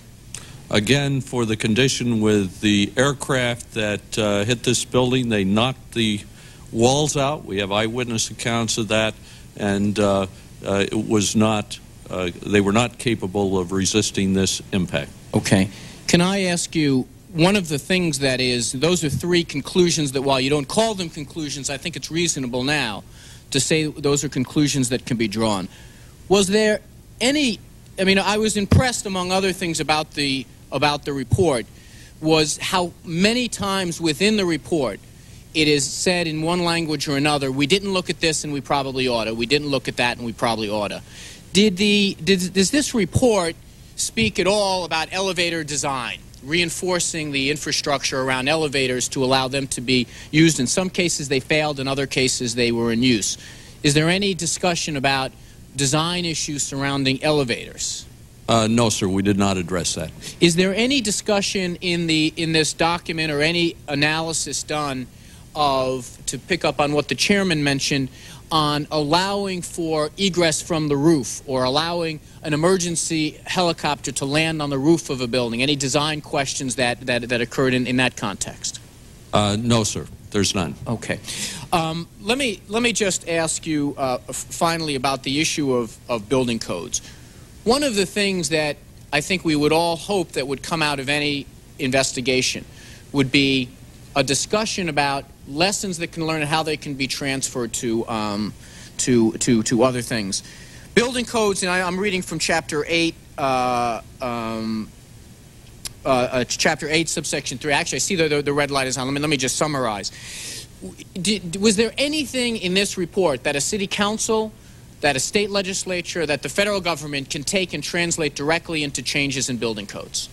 Not at this time. There are several things that we we do anticipate will be ready to go in the future, but at the moment we don't have the wording that we would use. We don't know what the parameters are that should be suggested, but we can see some things that may be changes in the future. Thank you. Thanks, Mr. Wiener, and you can understand the passion that is up here. But that's exactly, Mr. Wiener, that's exactly why we have to have the follow-through from NIST in a very comprehensive way, and that's why I was so anxious to determine that they have the resources to begin immediately and not have to wait for some supplemental request, et cetera, et cetera. And obviously, Dr. Corley and the team, the study was not complete. We all recognize that right from the beginning. I mean, we wish we had more time, more resources, more of everything. But we're moving in the correct direction, and that's critically important. Chair recognizes Dr. Ehlers. Thank you, Mr. Chairman, and thank you for holding this very important hearing. I understand fully why the towers 1 and 2 went down, based on the description you've given. I'm still puzzled by building number 7, World Trade Center number 7, which you said collapsed because of a lengthy fire. Were the sprinklers destroyed in that building? Did the insulation come off the steel there as well? What actually happened in that building? Building number 7 is indeed one of the more important buildings that we looked at, and we do have answers to some of your questions which are addressed in the report. We were not able to find any evidence that the sprinklers worked in the building. We believe it is mainly because that there was damage to the water supply system, and the water pressure that was available just wasn't sufficient to supply water to the sprinklers in the building. Where was the damage to the water system? The water system was damaged in several locations. The falling debris penetrated the ground and actually took out parts of the water supply for the World Trade Center area. It took several hours after the collapses of 1 and 2 before the city could first find out where those were and then isolate those leaks so they could again supply a reasonable amount of water to that area. In the meantime, the fire department, we were told, was forced to take water out of the river to help them to fight the fires that occurred after the collapses. As far as the fireproofing for Building 7, we have no evidence that it was knocked off as a result of damage from debris coming from either of the 2 towers. There was evidence the building was struck by some of the debris. We've been unable to quantify how much damage there was, but we did not conclude that the fireproofing was knocked out. We believe it was a fire that continued to burn for a long period of time, meaning it had a very large source of fuel. And other than that, it was a building that came down just from the fire and without substantial structural damage.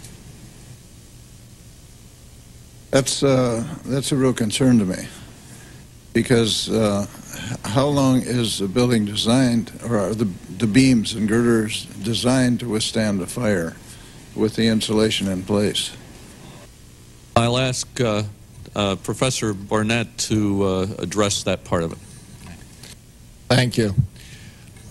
The building codes specify performance in a standard fire resistance test.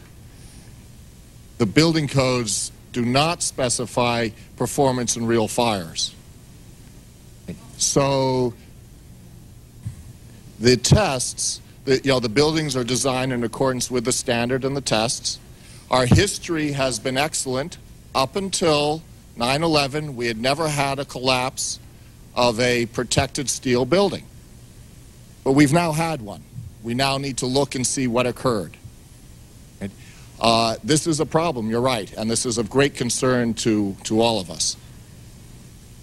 So presumably you should have better tests or better standards so that you thoroughly understand it. And Dr. Bement, I assume that would be part of your ongoing work? Yes, sir. Well, we already have predictive codes that go beyond the ASTM code method E119, which is being referred to.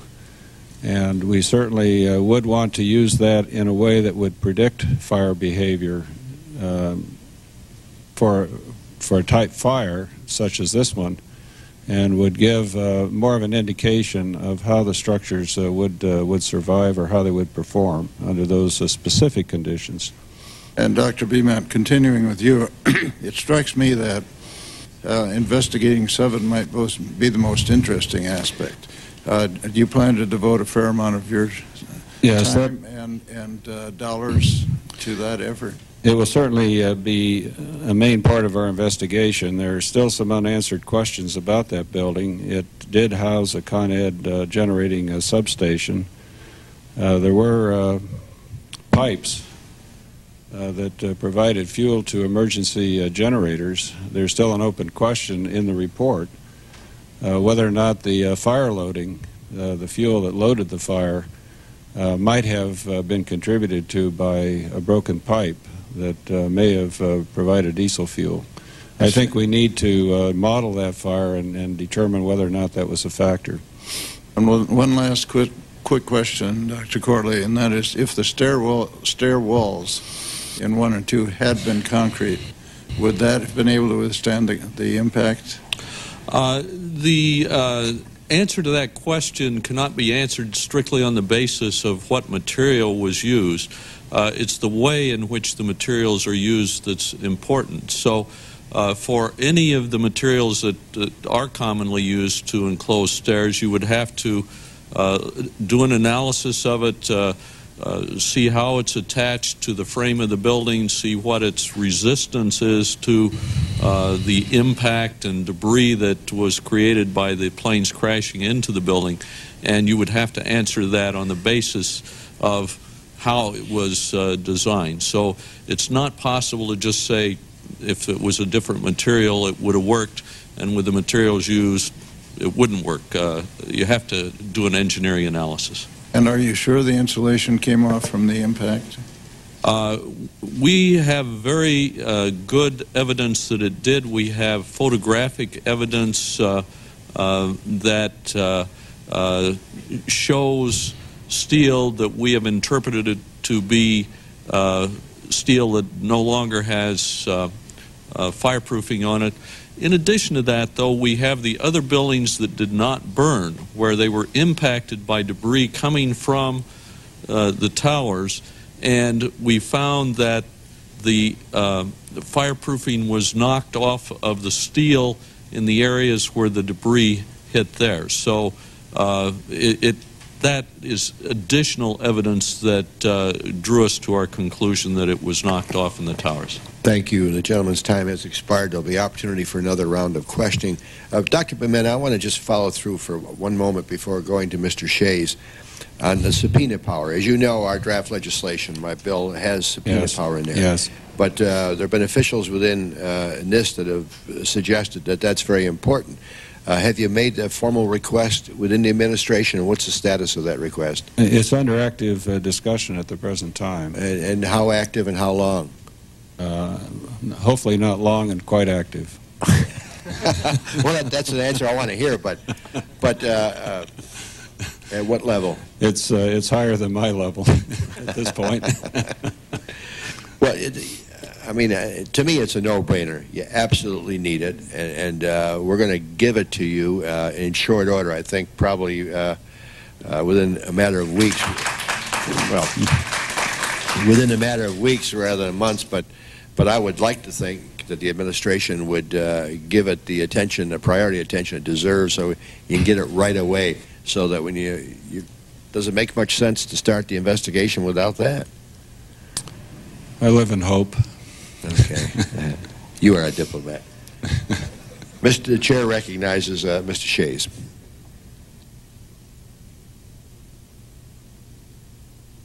Thank you, Mr. Chairman, for holding these hearings. I'm sorry I missed the beginning. I was chairing my own committee on a National Security Subcommittee. Gentlemen, what you all are doing is very, very important, and I found myself thinking that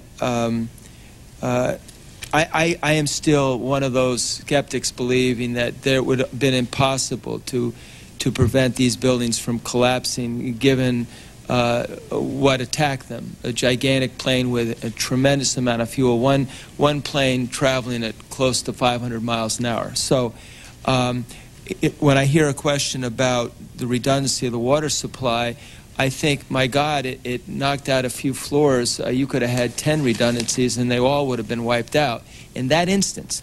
But having said that, you all have learned things, it seems to me, that will be very helpful in what we do in the future, and some good lessons and some bad lessons. Can I make an assumption from Mr. Wiener's question that if we were to have the stairwells separated more, that that would be a positive thing in the future in any building?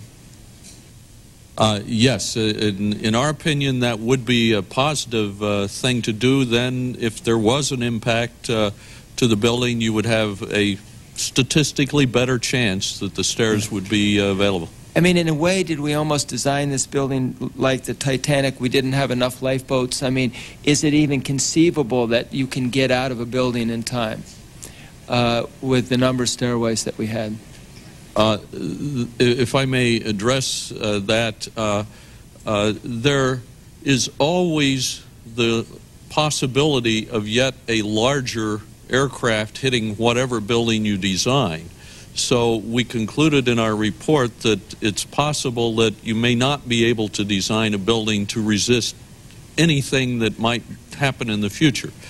What we do address, though, is that if you take advantage of what we're learning here, and that is that the stairwells appear that they would have done better if they were spread out more, then in the future, if another building is hit like this one was, at least you would increase the odds. We don't believe that you can guarantee, though, that it will resist all of the things that are possible. And yet it was a minor miracle that, given all the people in this building, most were able to get out, certainly below.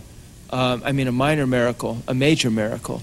And I'm told by one of my friends, a high school friend who was in this building but was there in the first bombing when 5 floors were basically knocked out, as soon as the first tower was hit, he told his staff to leave the building.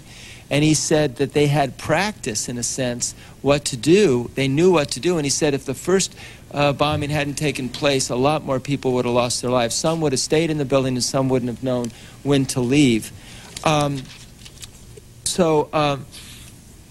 With regards to, though, the redundancy of the water supply, notwithstanding that I could say 3 floors went out, so there's nothing that could prevent it, would it be wise in the future for something not as catastrophic, would a redundancy in the water supply be helpful?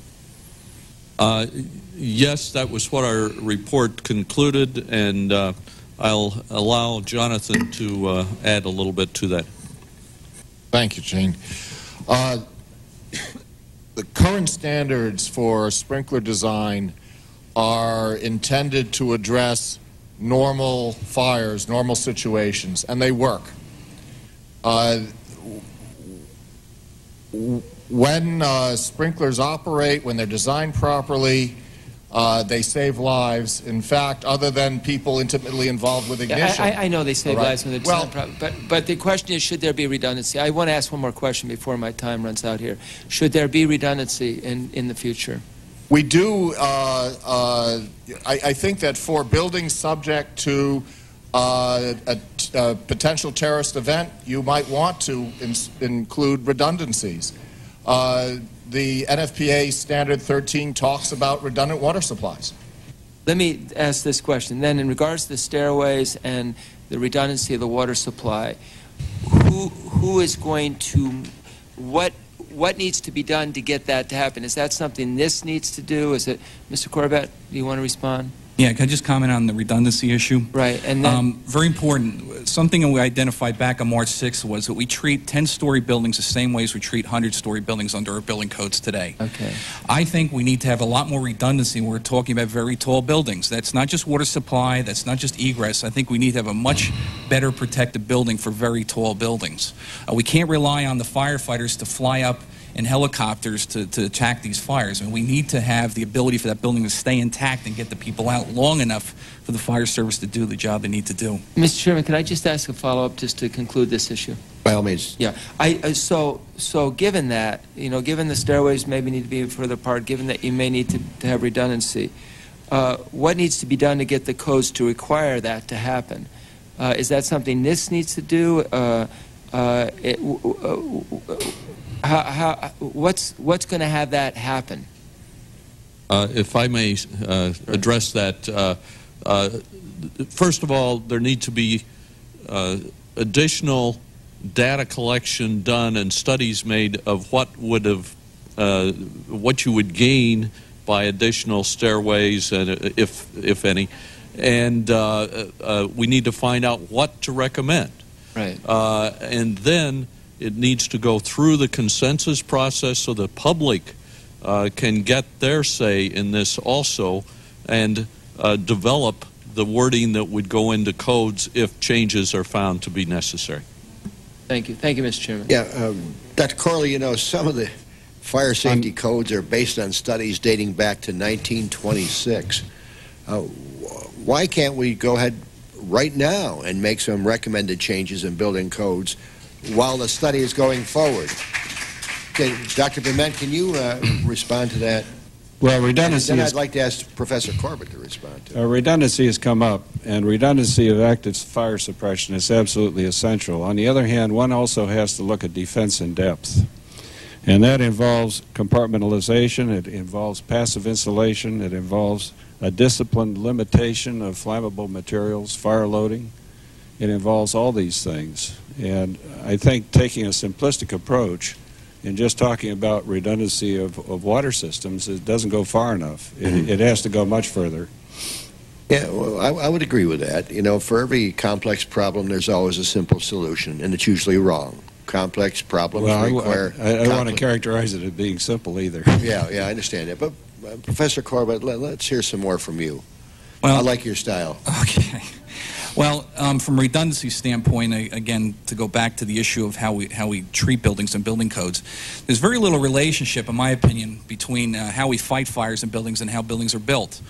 For example, when we talk about firefighter communication systems, we have our current codes require hardwired systems in which the firefighters have to take telephone handsets up into buildings and plug them into walls at specific locations to communicate with the chief officers down in the command post. That's not the way fire departments operate. They use radios. We don't use these type of systems because they don't work, and yet this particular requirement, has been in the code for over 20 years. So I think that's the reason why I call for the comprehensive investigation here, is because we've got to integrate the firefighters, the emergency responders with the engineers and things, and I think NIST certainly understands that, and that's what should have been going on in September. But as far as the redundancies go, again, we need to look at what specific things need to be changed. But you can't. This is a belt and suspenders situation here. You need to have both belt and a suspender when you're dealing with very tall buildings. You cannot rely on one specific thing to work properly, or we're going to have the problems that we had at the Trade Center. And I couldn't agree more that the comprehensive nature of the study is essential, and which leads me to conclude that you've got somebody to start now, Dr. Bement, and there's going to be a $16 million supplemental request. I hate to be accused of being a big spender, but that's not going to be enough. No, it won't be Tell enough. me what you need. Well, that only takes care of one of the three elements of our response plan. The remaining elements have to do with research and development, which will address many of the other recommendations that came out of the BPAT study. It will deal with connectors. It will deal with floor truss structures and their response to fire. It will deal with different materials that might be used for passive fire protection. It will deal with the issues that have been raised with regard to the robustness and the adherency of sprayed-on fire insulation on painted steel. If we're going to be dealing with protection against blast, it doesn't have to be an airplane impact. It could be blast. We have to find better ways in which to apply some of these installation materials so that they'll be reliable and they can live up to whatever design code one is using for those kind of. Where does the $40 million figure come? Is that a NIST estimate? Well, that was Dr. Corley's number, and I would defer to him to speak to that. And Dr. Corley, you're saying what, $40 million over the next 3 years would be needed? No, sir. That was $40 million was intended for the additional analysis and study that we have identified needs to be done at this point. It did not include such things as the research on connections and things like that need to be done to be able to make a proper code changes in the future.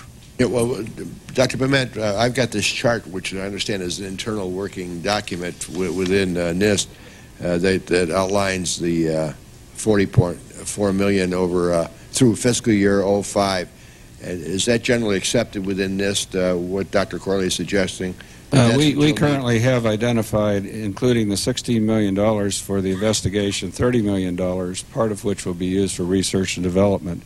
There will be additional needs to cover all the research and development that we've currently scoped, and those requests will come through in our 04 budget request and the out-year budget request as well. But are you operating under the assumption that that you're probably going to get those? Because well, we've had those dollars. Because if you don't get those dollars, then you've got to rearrange the priorities for your $16 million. It seems to me. We've had excellent support from this administration in supporting our response plan, as you well know, through our supplemental requests, through our reprogramming. But that's requests. only the beginning. And that's only the beginning. But are you operating under the assumption that the $16 million supplemental is the beginning? This is like Chapter 1 and 2, and that'll cover the investigation. That's correct.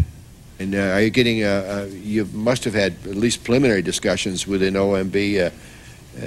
It's under very active consideration. Yeah, right, fine. Now. And are you? I'm optimistic. You're optimistic. That's good. That's very important. Dr. Ehlers. Thank you, Mr. Chairman. I wanted to address the same issue. This horrible, terrible tragedy that happened, and I wish it had never happened, has also given us an opportunity to really learn a great deal more about how to prevent such things, not, as you say, just from impact of an airplane, but from a blast.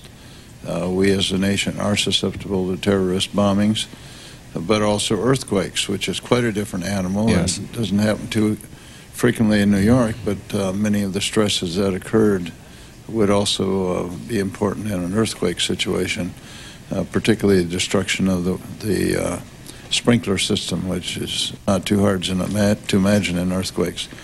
I think it's absolutely essential that we do as much research on this as we can, and that you have the resources you need to do that, because something like this, thankfully, doesn't come along very often, and we can learn an immense amount about it. And also the point made, I believe, by Professor Corbett, that designing tall buildings is different than designing small buildings, and there are some basic facts we have to learn there.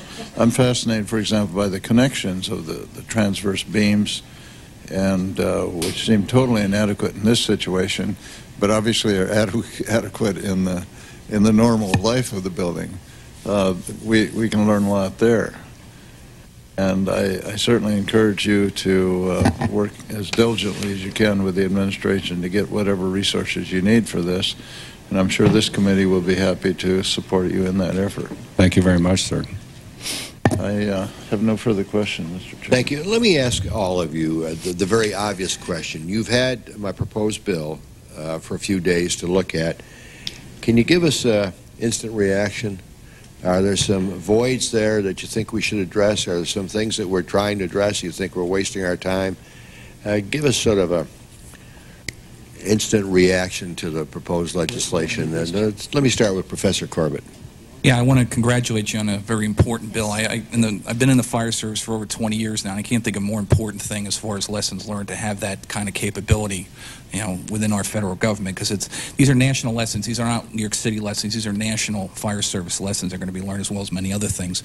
A couple comments that I had about it. I would suggest that perhaps some of the language that relates to the scope of the team, as far as specific types of disasters they would respond to. The word building failure, for example, was used in the proposed legislation.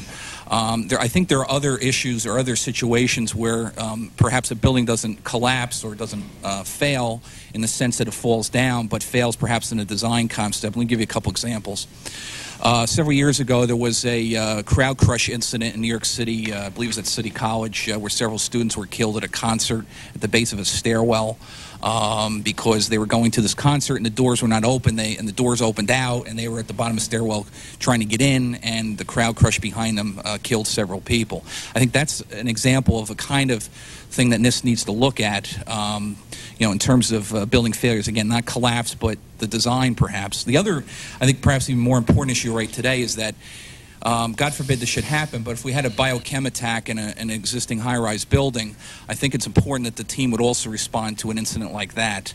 For example, the design, if a terrorist would use some type of chemical or biological agent and released it through the heating and ventilation system, I think we'd have to learn about what happened at that kind of incident as well. So if there's some way you can work with the language to accommodate. I guess it's a matter of definition. I mean, failure, we've got to have the broadest. Right, and that's why I suggested back on March 6th that construction team maybe calling it disaster, I think, would allow it to be much more comprehensive. And that's the other big thing I would encourage is that, again, not look at just the building, but what are the other issues, the firefighting or the search and rescue or the, you know, other issues that will come up. And it's the comprehensive nature of that as well. And by calling it disaster team, I think you get a little bit more of that. But it may be a issue for lawyers to deal with. I'm not really sure, to tell you the truth. So.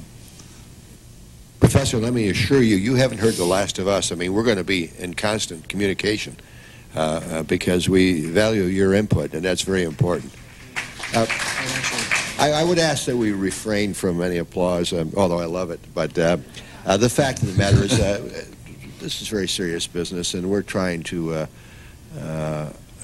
be as professional and as unemotional as we can on a very emotional subject. But the witnesses are just so helpful to us as resources, and, well, you get the point. Dr. Bement. Yes. I would say, first of all, I applaud the committee with what it's done so far. I think it's serious and responsive. We have just received the draft of the bill. We're looking at it very carefully, and I would like to give my response in a much more thoughtful way. So I will work with you and the committee as we go forward with this bill. But you agree, for example, that you need the subpoena power? I don't want to go there yet. Is there doubt in your mind? I do mean to put you on the spot in this one. I mean, there's some information I think that would have been, you know, the videotapes from the news outlets. For the life man, I don't understand why they weren't cooperative when asked for them. The 9/11 tapes, I can think of a lot of things where subpoena power would have been very, very beneficial. If you had. But you feel you're constrained by your position that you... I feel somewhat constrained, but let me comment more openly. We have been in this position before, and further in previous investigations. We felt in previous investigations that we were able to operate effectively with those involved, that we were able to get the information that we required. Furthermore, in this case, where we do have a federal advisory committee, and I will say in response to Dr. Corbett's comments, that Federal Advisory Committee has already been scoped. We already have guidelines for that committee. We will be going out with the Federal Register very soon, soliciting comments and also specific suggestions for membership on that committee, so we will move just as quickly as we can on that. But let me ask you, do you and Dr. Corbett, Professor Corbett, have a relationship? No, but I have to say that most of the comments that he made in his testimony I felt were on target because they're procedures that we had anticipated. We have talked with a lot of groups, and some of these suggestions have already been made, especially in some of the interest groups involved. And we have taken them very seriously, and I think almost everything that he commented on are things that we have. I guess my point in asking that is I would hope that when the hearing is over and you shake hands and say, see you around, I hope that maybe there'll be future telephone calls, and we're thinking about this. What do you think? Oh, you bet. Okay, I mean... I don't think there's any doubt about that. We'll use the best minds we can find on this investigation. Dr. Corley, what do you think about the draft legislation? Were there any voids? If you think we're missing the boat?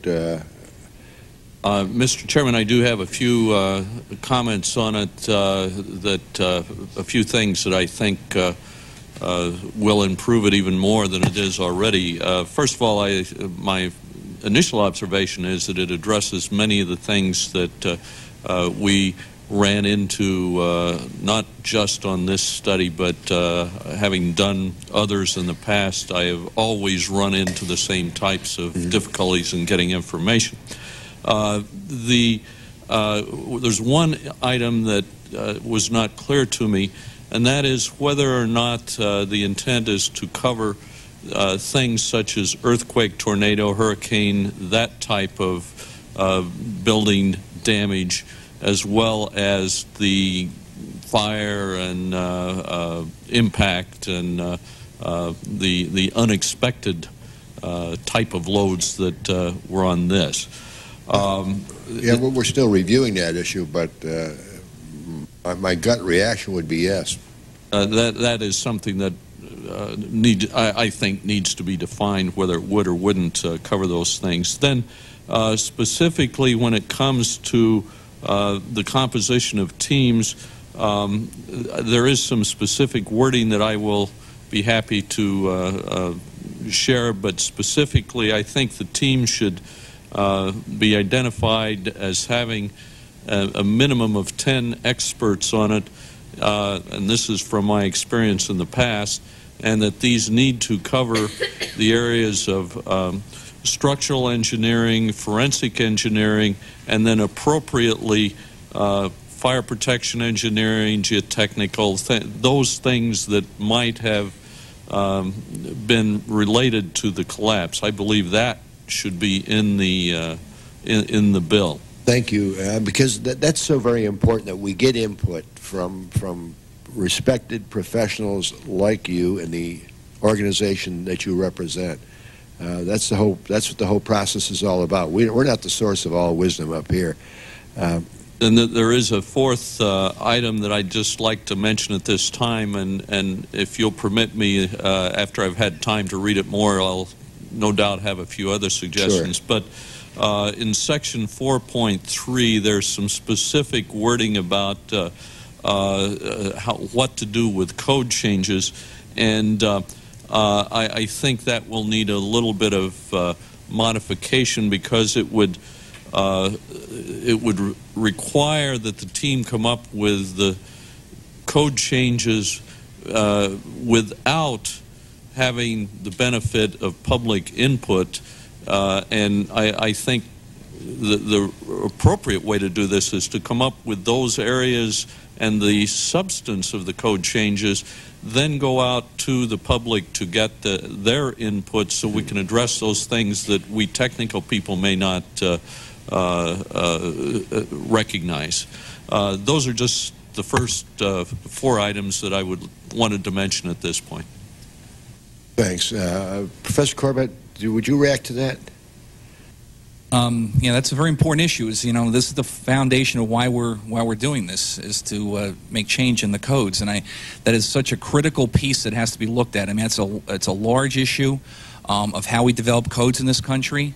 We develop them privately. This is not developed by the federal government. So, but there's got to be some type of very formalized relationship between the code writing organizations and this very special construction safety team, because I think this kind of, the issues that come out of a disaster investigation are at a much higher level than the typical individual who goes before a code writing organization to present a code change. This will be the work of a lot of people. I recognize that the public input is certainly important, but I think there needs to be a fast track right to the code writing organizations, because these are issues that are looked at again by the most esteemed people that we can find for this team. So I think, again, we need to treat it differently than the way we treat code changes today. Mr. Shea, do you have any comment?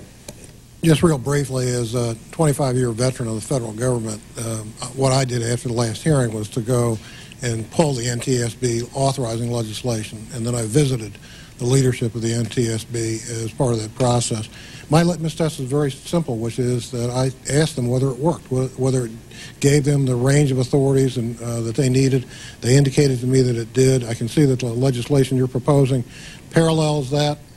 The only other thing I'd add is that the issue of the coverage of the legislation in terms of wind, earthquake, and other things is certainly a subject of discussion in some of the communities out there right now. So I think it does appear to do what your intentions are.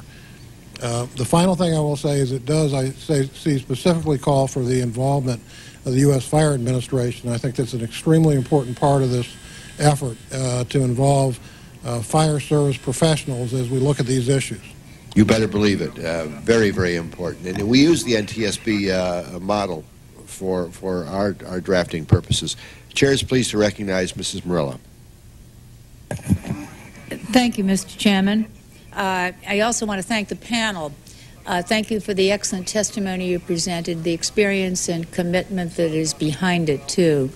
Dr. Bement, I want to applaud NIST for its comprehensive effort in putting together a first-rate plan.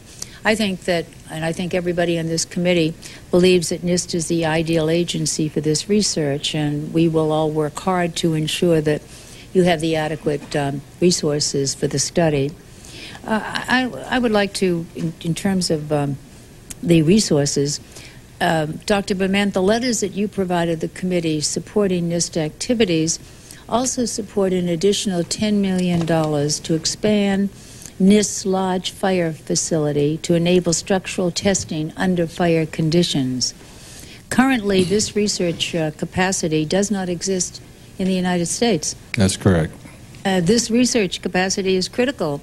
It appears to the development of advanced test measures, predictive tools, and performance standards. All three of these areas are highlighted by the BPAT as needing immediate work. So I would ask you, what are NIST plans at this point? At present, we have a two-pronged plan. We have begun immediately to do design studies of our existing fire facility to see how that might be expanded in order to help support the type of studies on large structural elements that we feel are essential. But in addition to that, we also have an investigation worldwide to find existing facilities in Canada and the United Kingdom which might be available to us as we get into our research and development program, should we not have an expanded facility in time. So we're going to do the testing one way or the other. But we feel it's absolutely essential for this nation to have its own test facility that's adequate for these types of structural investigations. You said that if you didn't get the necessary resources, you would reach out. Would you say to Canada? In time, yes. We're looking at alternate approaches to do the testing that we feel that it will be essential for the World Trade Center. Would that $10 million be part of that $41 million? Would it be over and above? When I say $41 million, I'm talking about the $16 million plus another 25. I'll have to get back with you on that, Mrs. Morella. the design study is underway, and I'm not sure we have a definite number yet, but I'll certainly respond to you on that question. Good, good. We would like to know, how that's going to be done, and again, commend you. Think that NIST would be the very appropriate facility, laboratory for this particular study. I know a lot of the questions have been asked. I have some others, but could I ask each of you, is there anything that we have not asked you that we should ask you? Anything that Congress should be doing? We are going to be launching this bill that the chairman has worked so hard on. Professor? Yeah, I think I know the plan that we've got before us today is the way to go. I think there's, we need to get that team together very quickly, as I mentioned before. But as far as other things we need to be doing right now, that's perhaps the most important thing, is, as Chairman Boehlert indicated, is to get moving on this, because there are issues about, especially with the evacuation, that we need to contact people right away. We need to have that plan in place. So I would just make that comment that, again, time is of the essence. Mm-hmm. Very good. Mr. Shea, any final comments, or Dr. Corley? Everybody seems to be pretty happy. Dr. Barnett? Very good, then. Dr. Bement, well, and thank you, Mr. Chairman. Yeah, I hate to do this, but we have a vote on, and we do want to come back because there are some more questions, and I would hope you all would be able to stay. And with that, recess and be back after this vote. Yes, it's going to be a recess, right? Yeah. Because by the time they come back, we're too late. Yeah.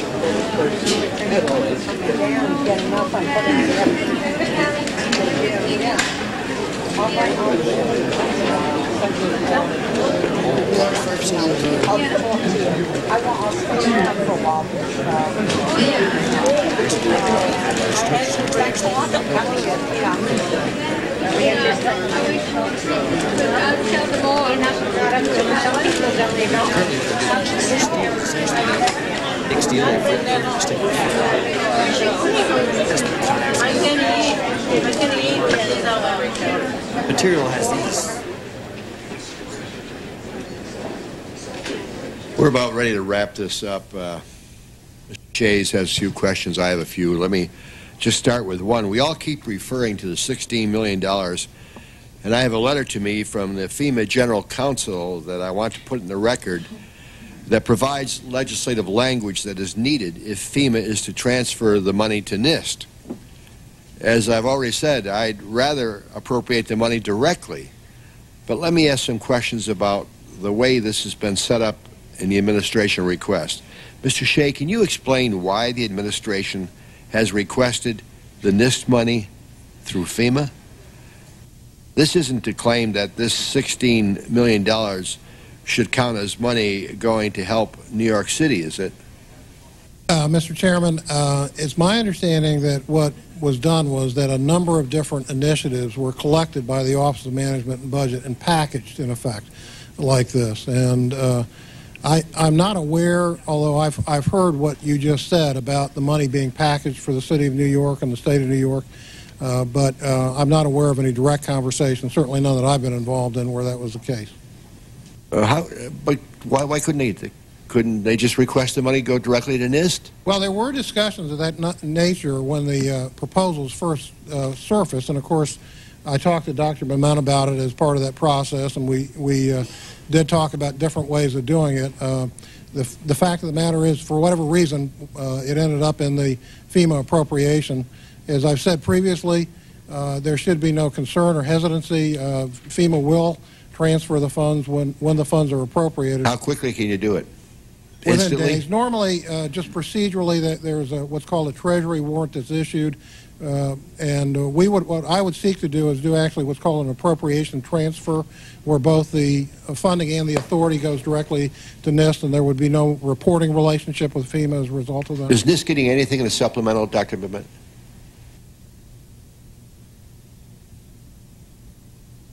Yes, there are other elements in the supplemental. That go directly to NIST? That will come directly to NIST. Can you help That's correct. me understand why this wouldn't go directly to NIST? Why we got this convoluted? What concerns me, boy, I just hope there isn't lurking back there someone who is suggesting that this money somehow would count against for the recovery effort. No one is suggesting that, are they? Well, I'm not going to assume that there wasn't a good reason. I just don't know what it was. Okay.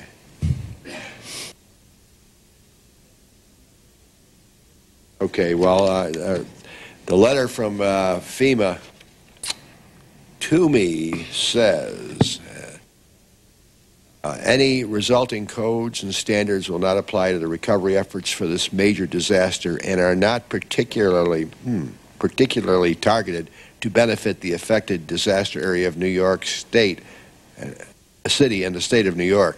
That's sort of curious language. We're going to be following up on that. The actual submission hasn't come to the Hill yet, has it, for the supplemental? Yes, sir. It was transmitted to the Hill. It has been, okay. Quite a while ago now. Yeah. Okay. Are you guys going to take a broker's fee? Or are you going to, is it the whole $16 million going to NIST? I assure you, Mr. Chairman, the entire $16 million will go to NIST. The entire $16 million, you expect it within days, not anything longer than days? Days is what I would predict at this point. All right, let me go to Mr. Shays, because I'll have a few more. One last thing, no strings attached?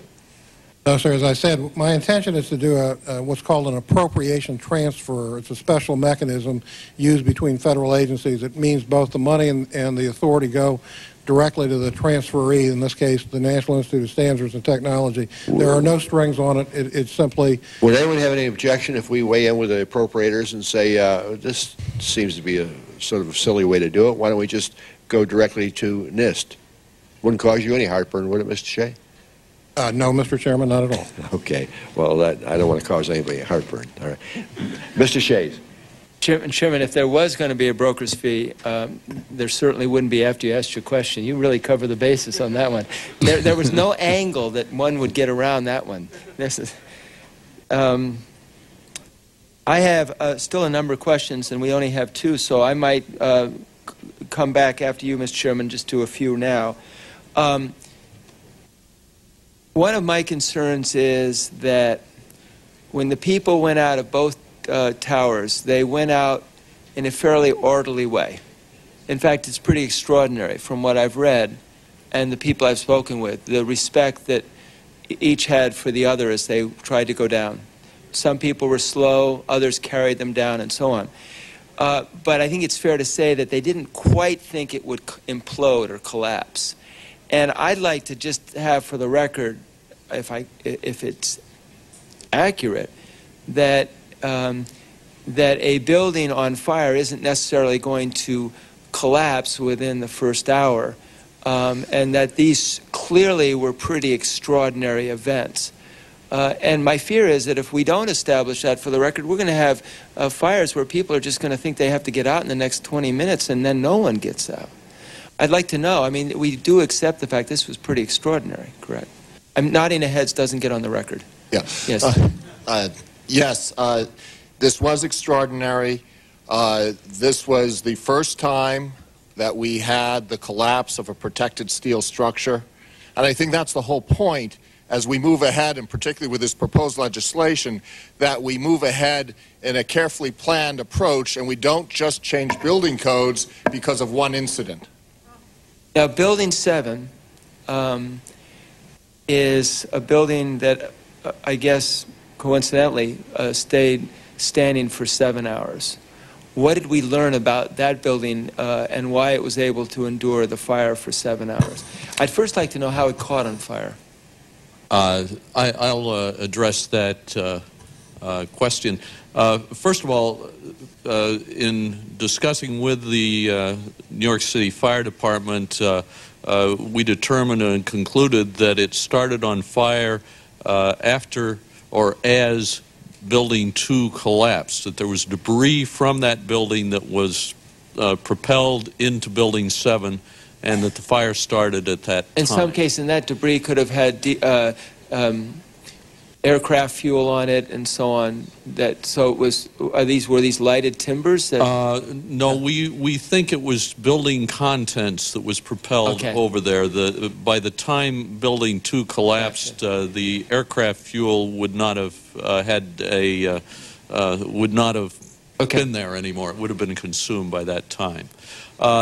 Then from that point on. And how tall a building? It's 47 stories for Building 7. It's a big building. The fire that we were able to follow from that point on was throughout the building, but it was particularly of long duration in the lower floors around where the very large transfer elements, trusses and beams and columns were located. This building had to be built with a very random spacing of foundations because of what was there before it. Was it a pretty traditional type building, unlike the two towers? Above the transfer area, it was a very traditional building. At the transfer area in the lower floors, over the substation for ComEd, it had these enormous trusses that took the loads and brought them to the columns. That is the area where the fire burned for a long period of time, and it does result in one of our recommendations, and that is for key elements of that where the collapse of an element might result in the collapse of an entire building. We recommend that they be reviewed to see if they should have longer fire duration for those elements than would be necessary in the rest of the building. And now my understanding is in the case of Building 7 there was no water pressure because of the breaking of water mains and so on with the collapse of the towers. Is that correct? That's what we determined, that Building 7 collapsed prior to the time they were able to get the water pressure back up to higher levels. They didn't really get it up to normal levels, but at least get and some the water we pressure were taking out of the Hudson River, we were trying to put into the debris on the towers to try to get out people, get them out alive. Yes. So what we have though is this incredible case study. When do you burn when do you allow a building 47 stories tall to just burn until it collapses? So there's tremendous lessons to be learned about structures from these buildings in particular? Yes. We put a great deal of emphasis on Building 7 in our report, and we conclude that we have an understanding, we believe, of how it performed, but that we need to pin down what the source of fuel was that allowed it to burn that long. Now, I don't know this question as well, obviously, maybe I should, but I don't know how many people it's thought were killed in that building. Did most get out? We were not able to determine that there were any fatalities in that building. There may have been, but we could not determine that there were. But minimal compared to, obviously, elsewhere. Yes. And so that should be some reassurance to people if they're in a building, a more typical building on fire, that they do have time to get out of the building. Oh, yes. We believe that without the damage that occurred to the two towers, that buildings will stand up for a significant period of time without collapse with the fire requirements that are there now. Now, are you able to determine if you did have proper water pressure and so on, whether you could have prevented the fire from consuming the building? We looked into that, discussed it quite a lot, and while we did not make a strong statement in the report, it was really beyond the scope of what we were doing. We do believe if it had been fought, they could have put it, and if they could have put it out, that there would not have been the risk of collapse to that building. Now, I have a particular bias that the actions against the towers weren't criminal acts, they were acts of war, acts of terror. And I kind of bristle when I think of our treating this as a criminal act in which we have to prove beyond a shadow of doubt that someone did it and they were at the scene, or whatever you need to deal with in a crime. But there are, I have constituents who are interested in knowing, given that it is technically a criminal site, I have constituents who are interested to know how we can justify beginning to build on that site is that all the debris is entirely taken away, and so therefore there's no evidence at the site that is helpful? I'm not an expert in the legal side of it, but you are indeed correct that the debris will soon have been all removed, and that there would not be a substantial amount of information there that I would anticipate would be useful in any trial. Chairman, I want to, since there are only two of us, do you want me to go, or do you want to go and then I'll come back? I have about 10 more minutes of questions, and I'll be done. At the most. Okay. All right, let me go. Just a couple more. Can I just say, Mr. Chairman, that your staff has written some incredible questions that I do think we need to put on the record, and I hope you don't underestimate the value of your great staff. I never underestimate the value of the staff. Dr. Corley, as far as you know, do the NIST plans for the follow-up investigation and research cover the areas you highlighted as needing further work? I have reviewed their plan with and have concluded that they are covering the majority of the things that we are that we have recommended in the report. My belief is they intend in the overall program to include all of them, and have put priorities to include the ones that they consider most important first. What would you? What's missing? I don't think there's anything missing in the full program, presuming that gets done. In the early stage of the program, there are a couple of areas that could have heavier emphasis, just to be sure that they get done in case the program doesn't get carried out. Have you had additional input into the plan after you've seen the initial plan? I mean, have you said, now look at NIST, we think that you should give a higher priority to this, more emphasis on this? Have you had an ongoing dialogue? The dialogue has been started, and we hope to have continual dialogue as the program gets And Dr. Bement, would you concede that maybe this added input would be valuable? You talk this thing through, and Dr. Corley may say, we think you're missing the boat on this one, why don't you give more emphasis? And then you talk it through, and maybe you would agree with it, maybe you wouldn't. But, I mean, our plan is still malleable. It changes. It will probably change some more.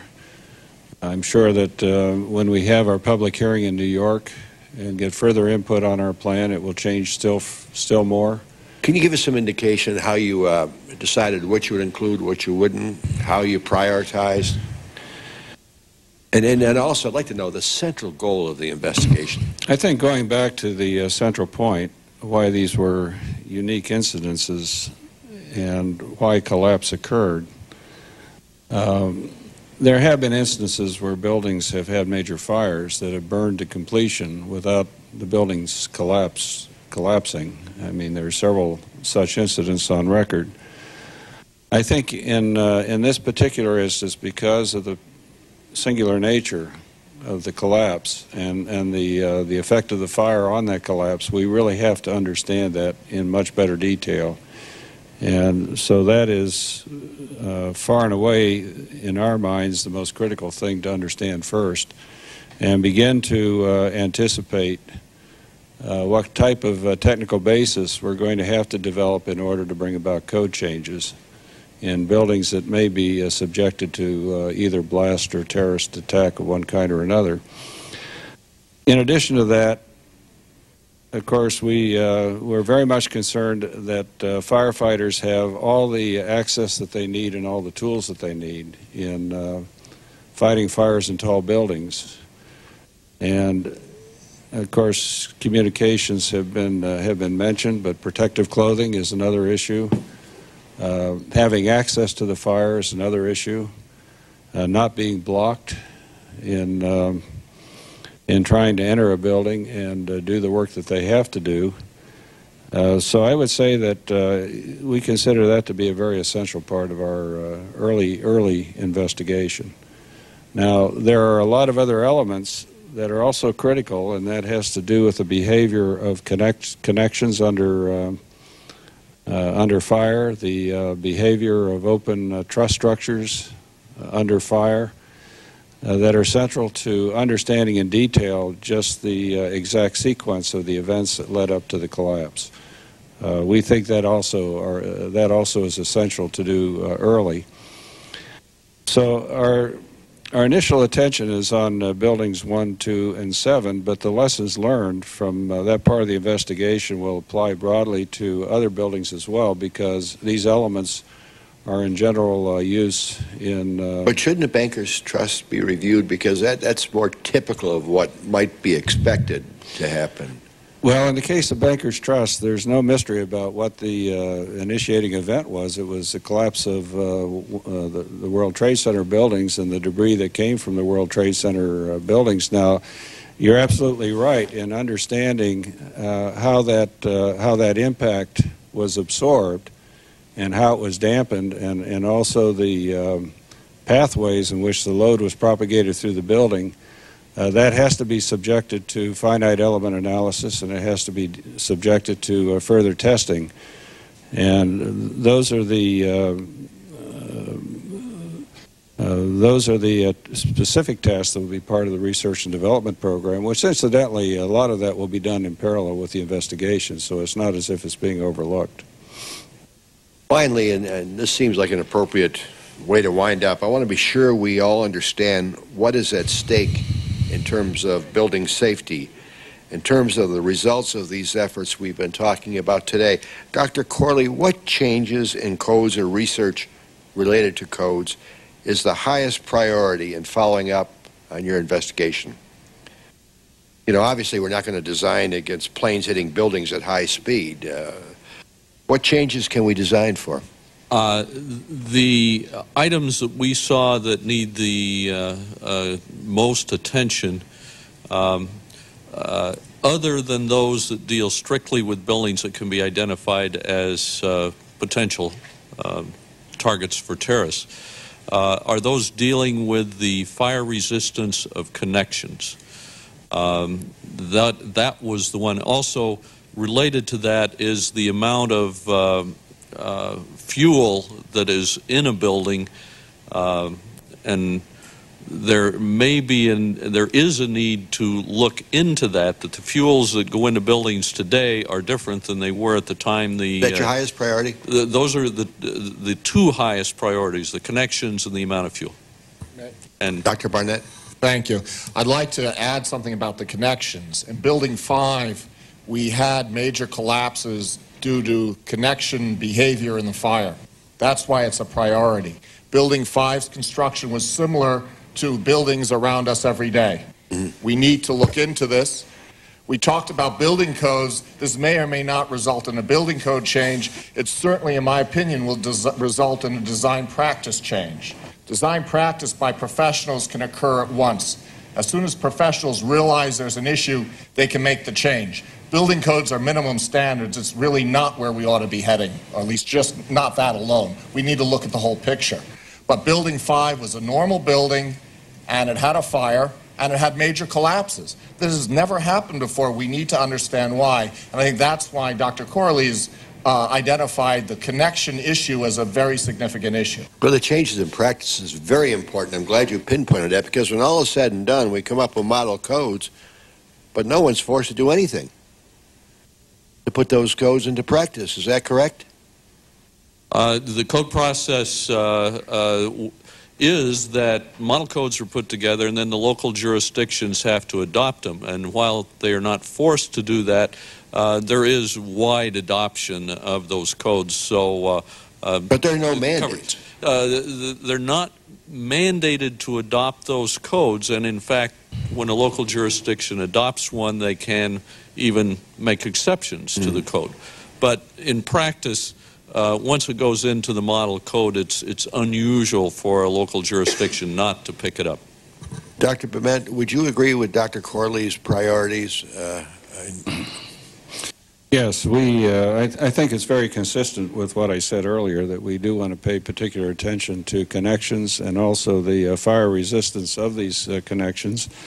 I think his point on fuel loading and building is a point that I made earlier in my testimony. We feel very strongly about that. Well, how come Building 5 isn't part of your investigations then?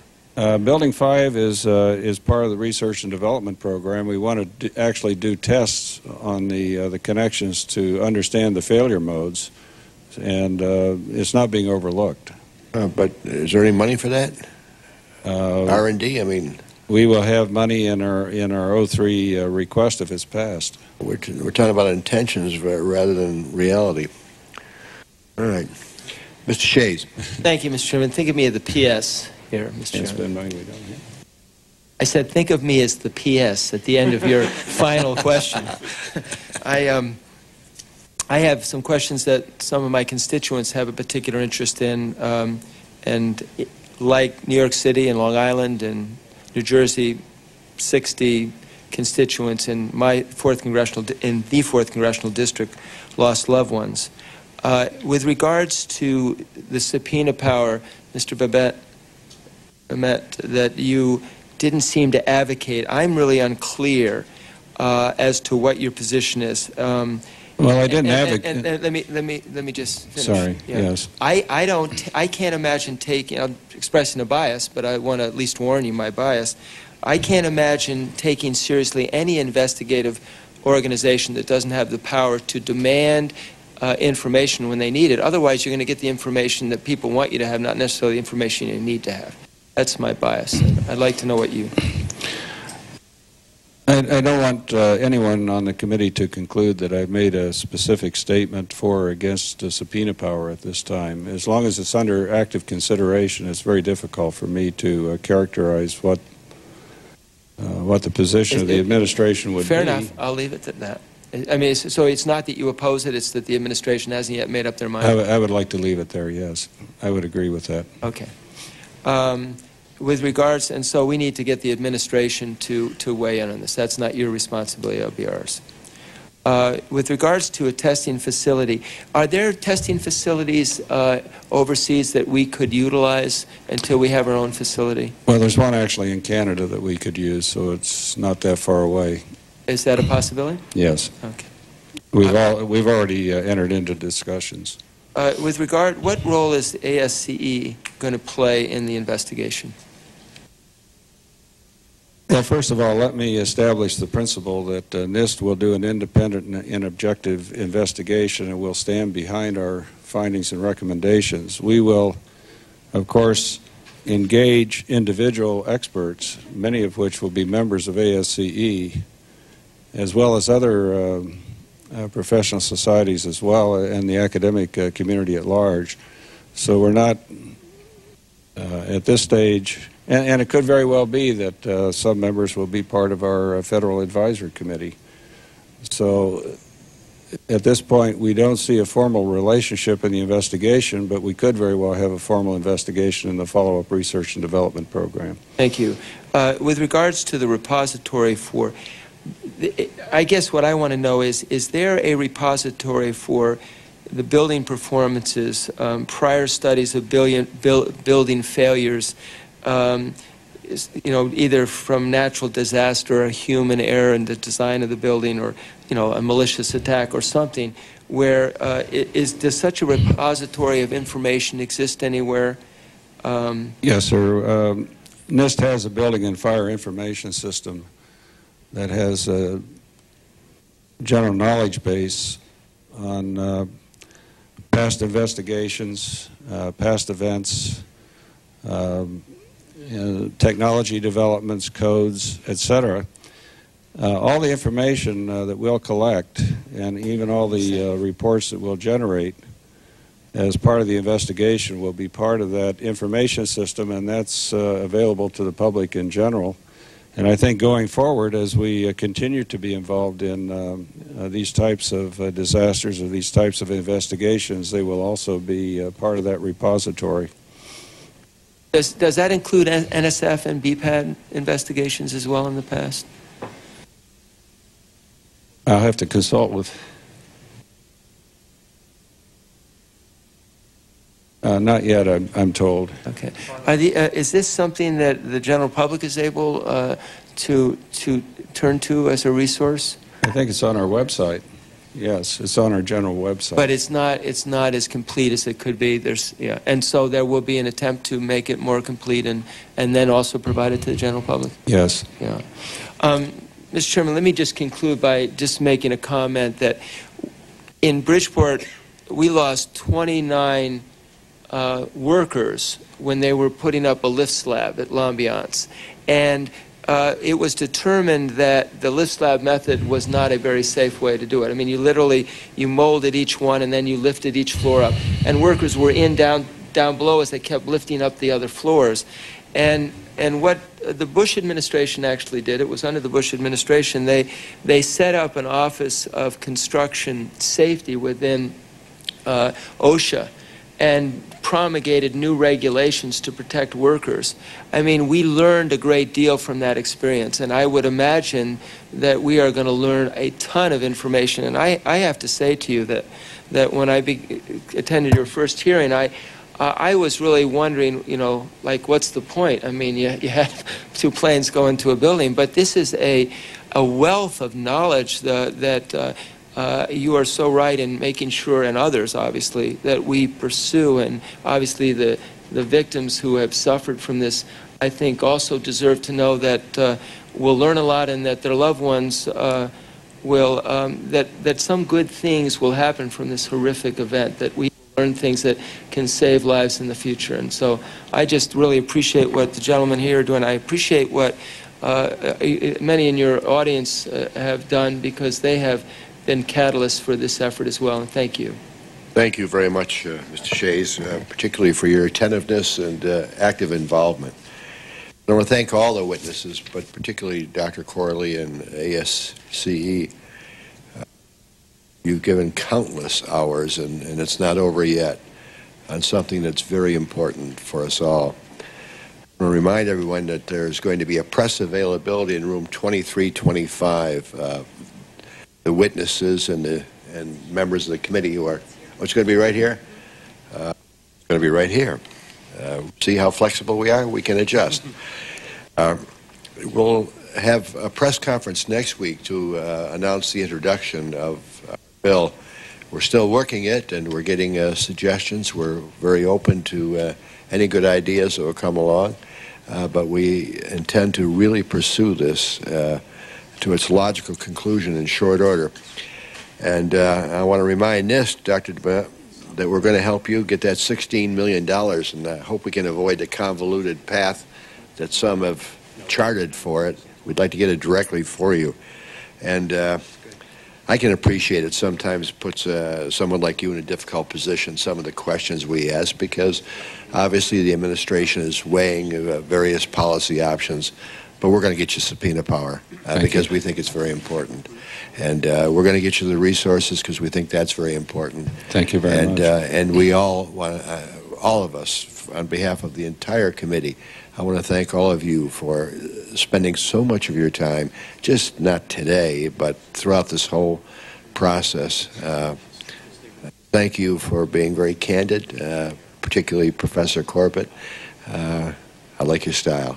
Thank you very much. This hearing is adjourned. Yeah, now you can clap.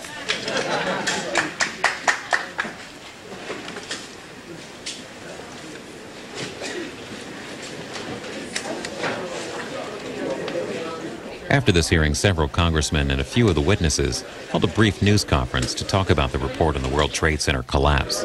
Speaking first is Science Committee Chairman Sherwood Boehlert.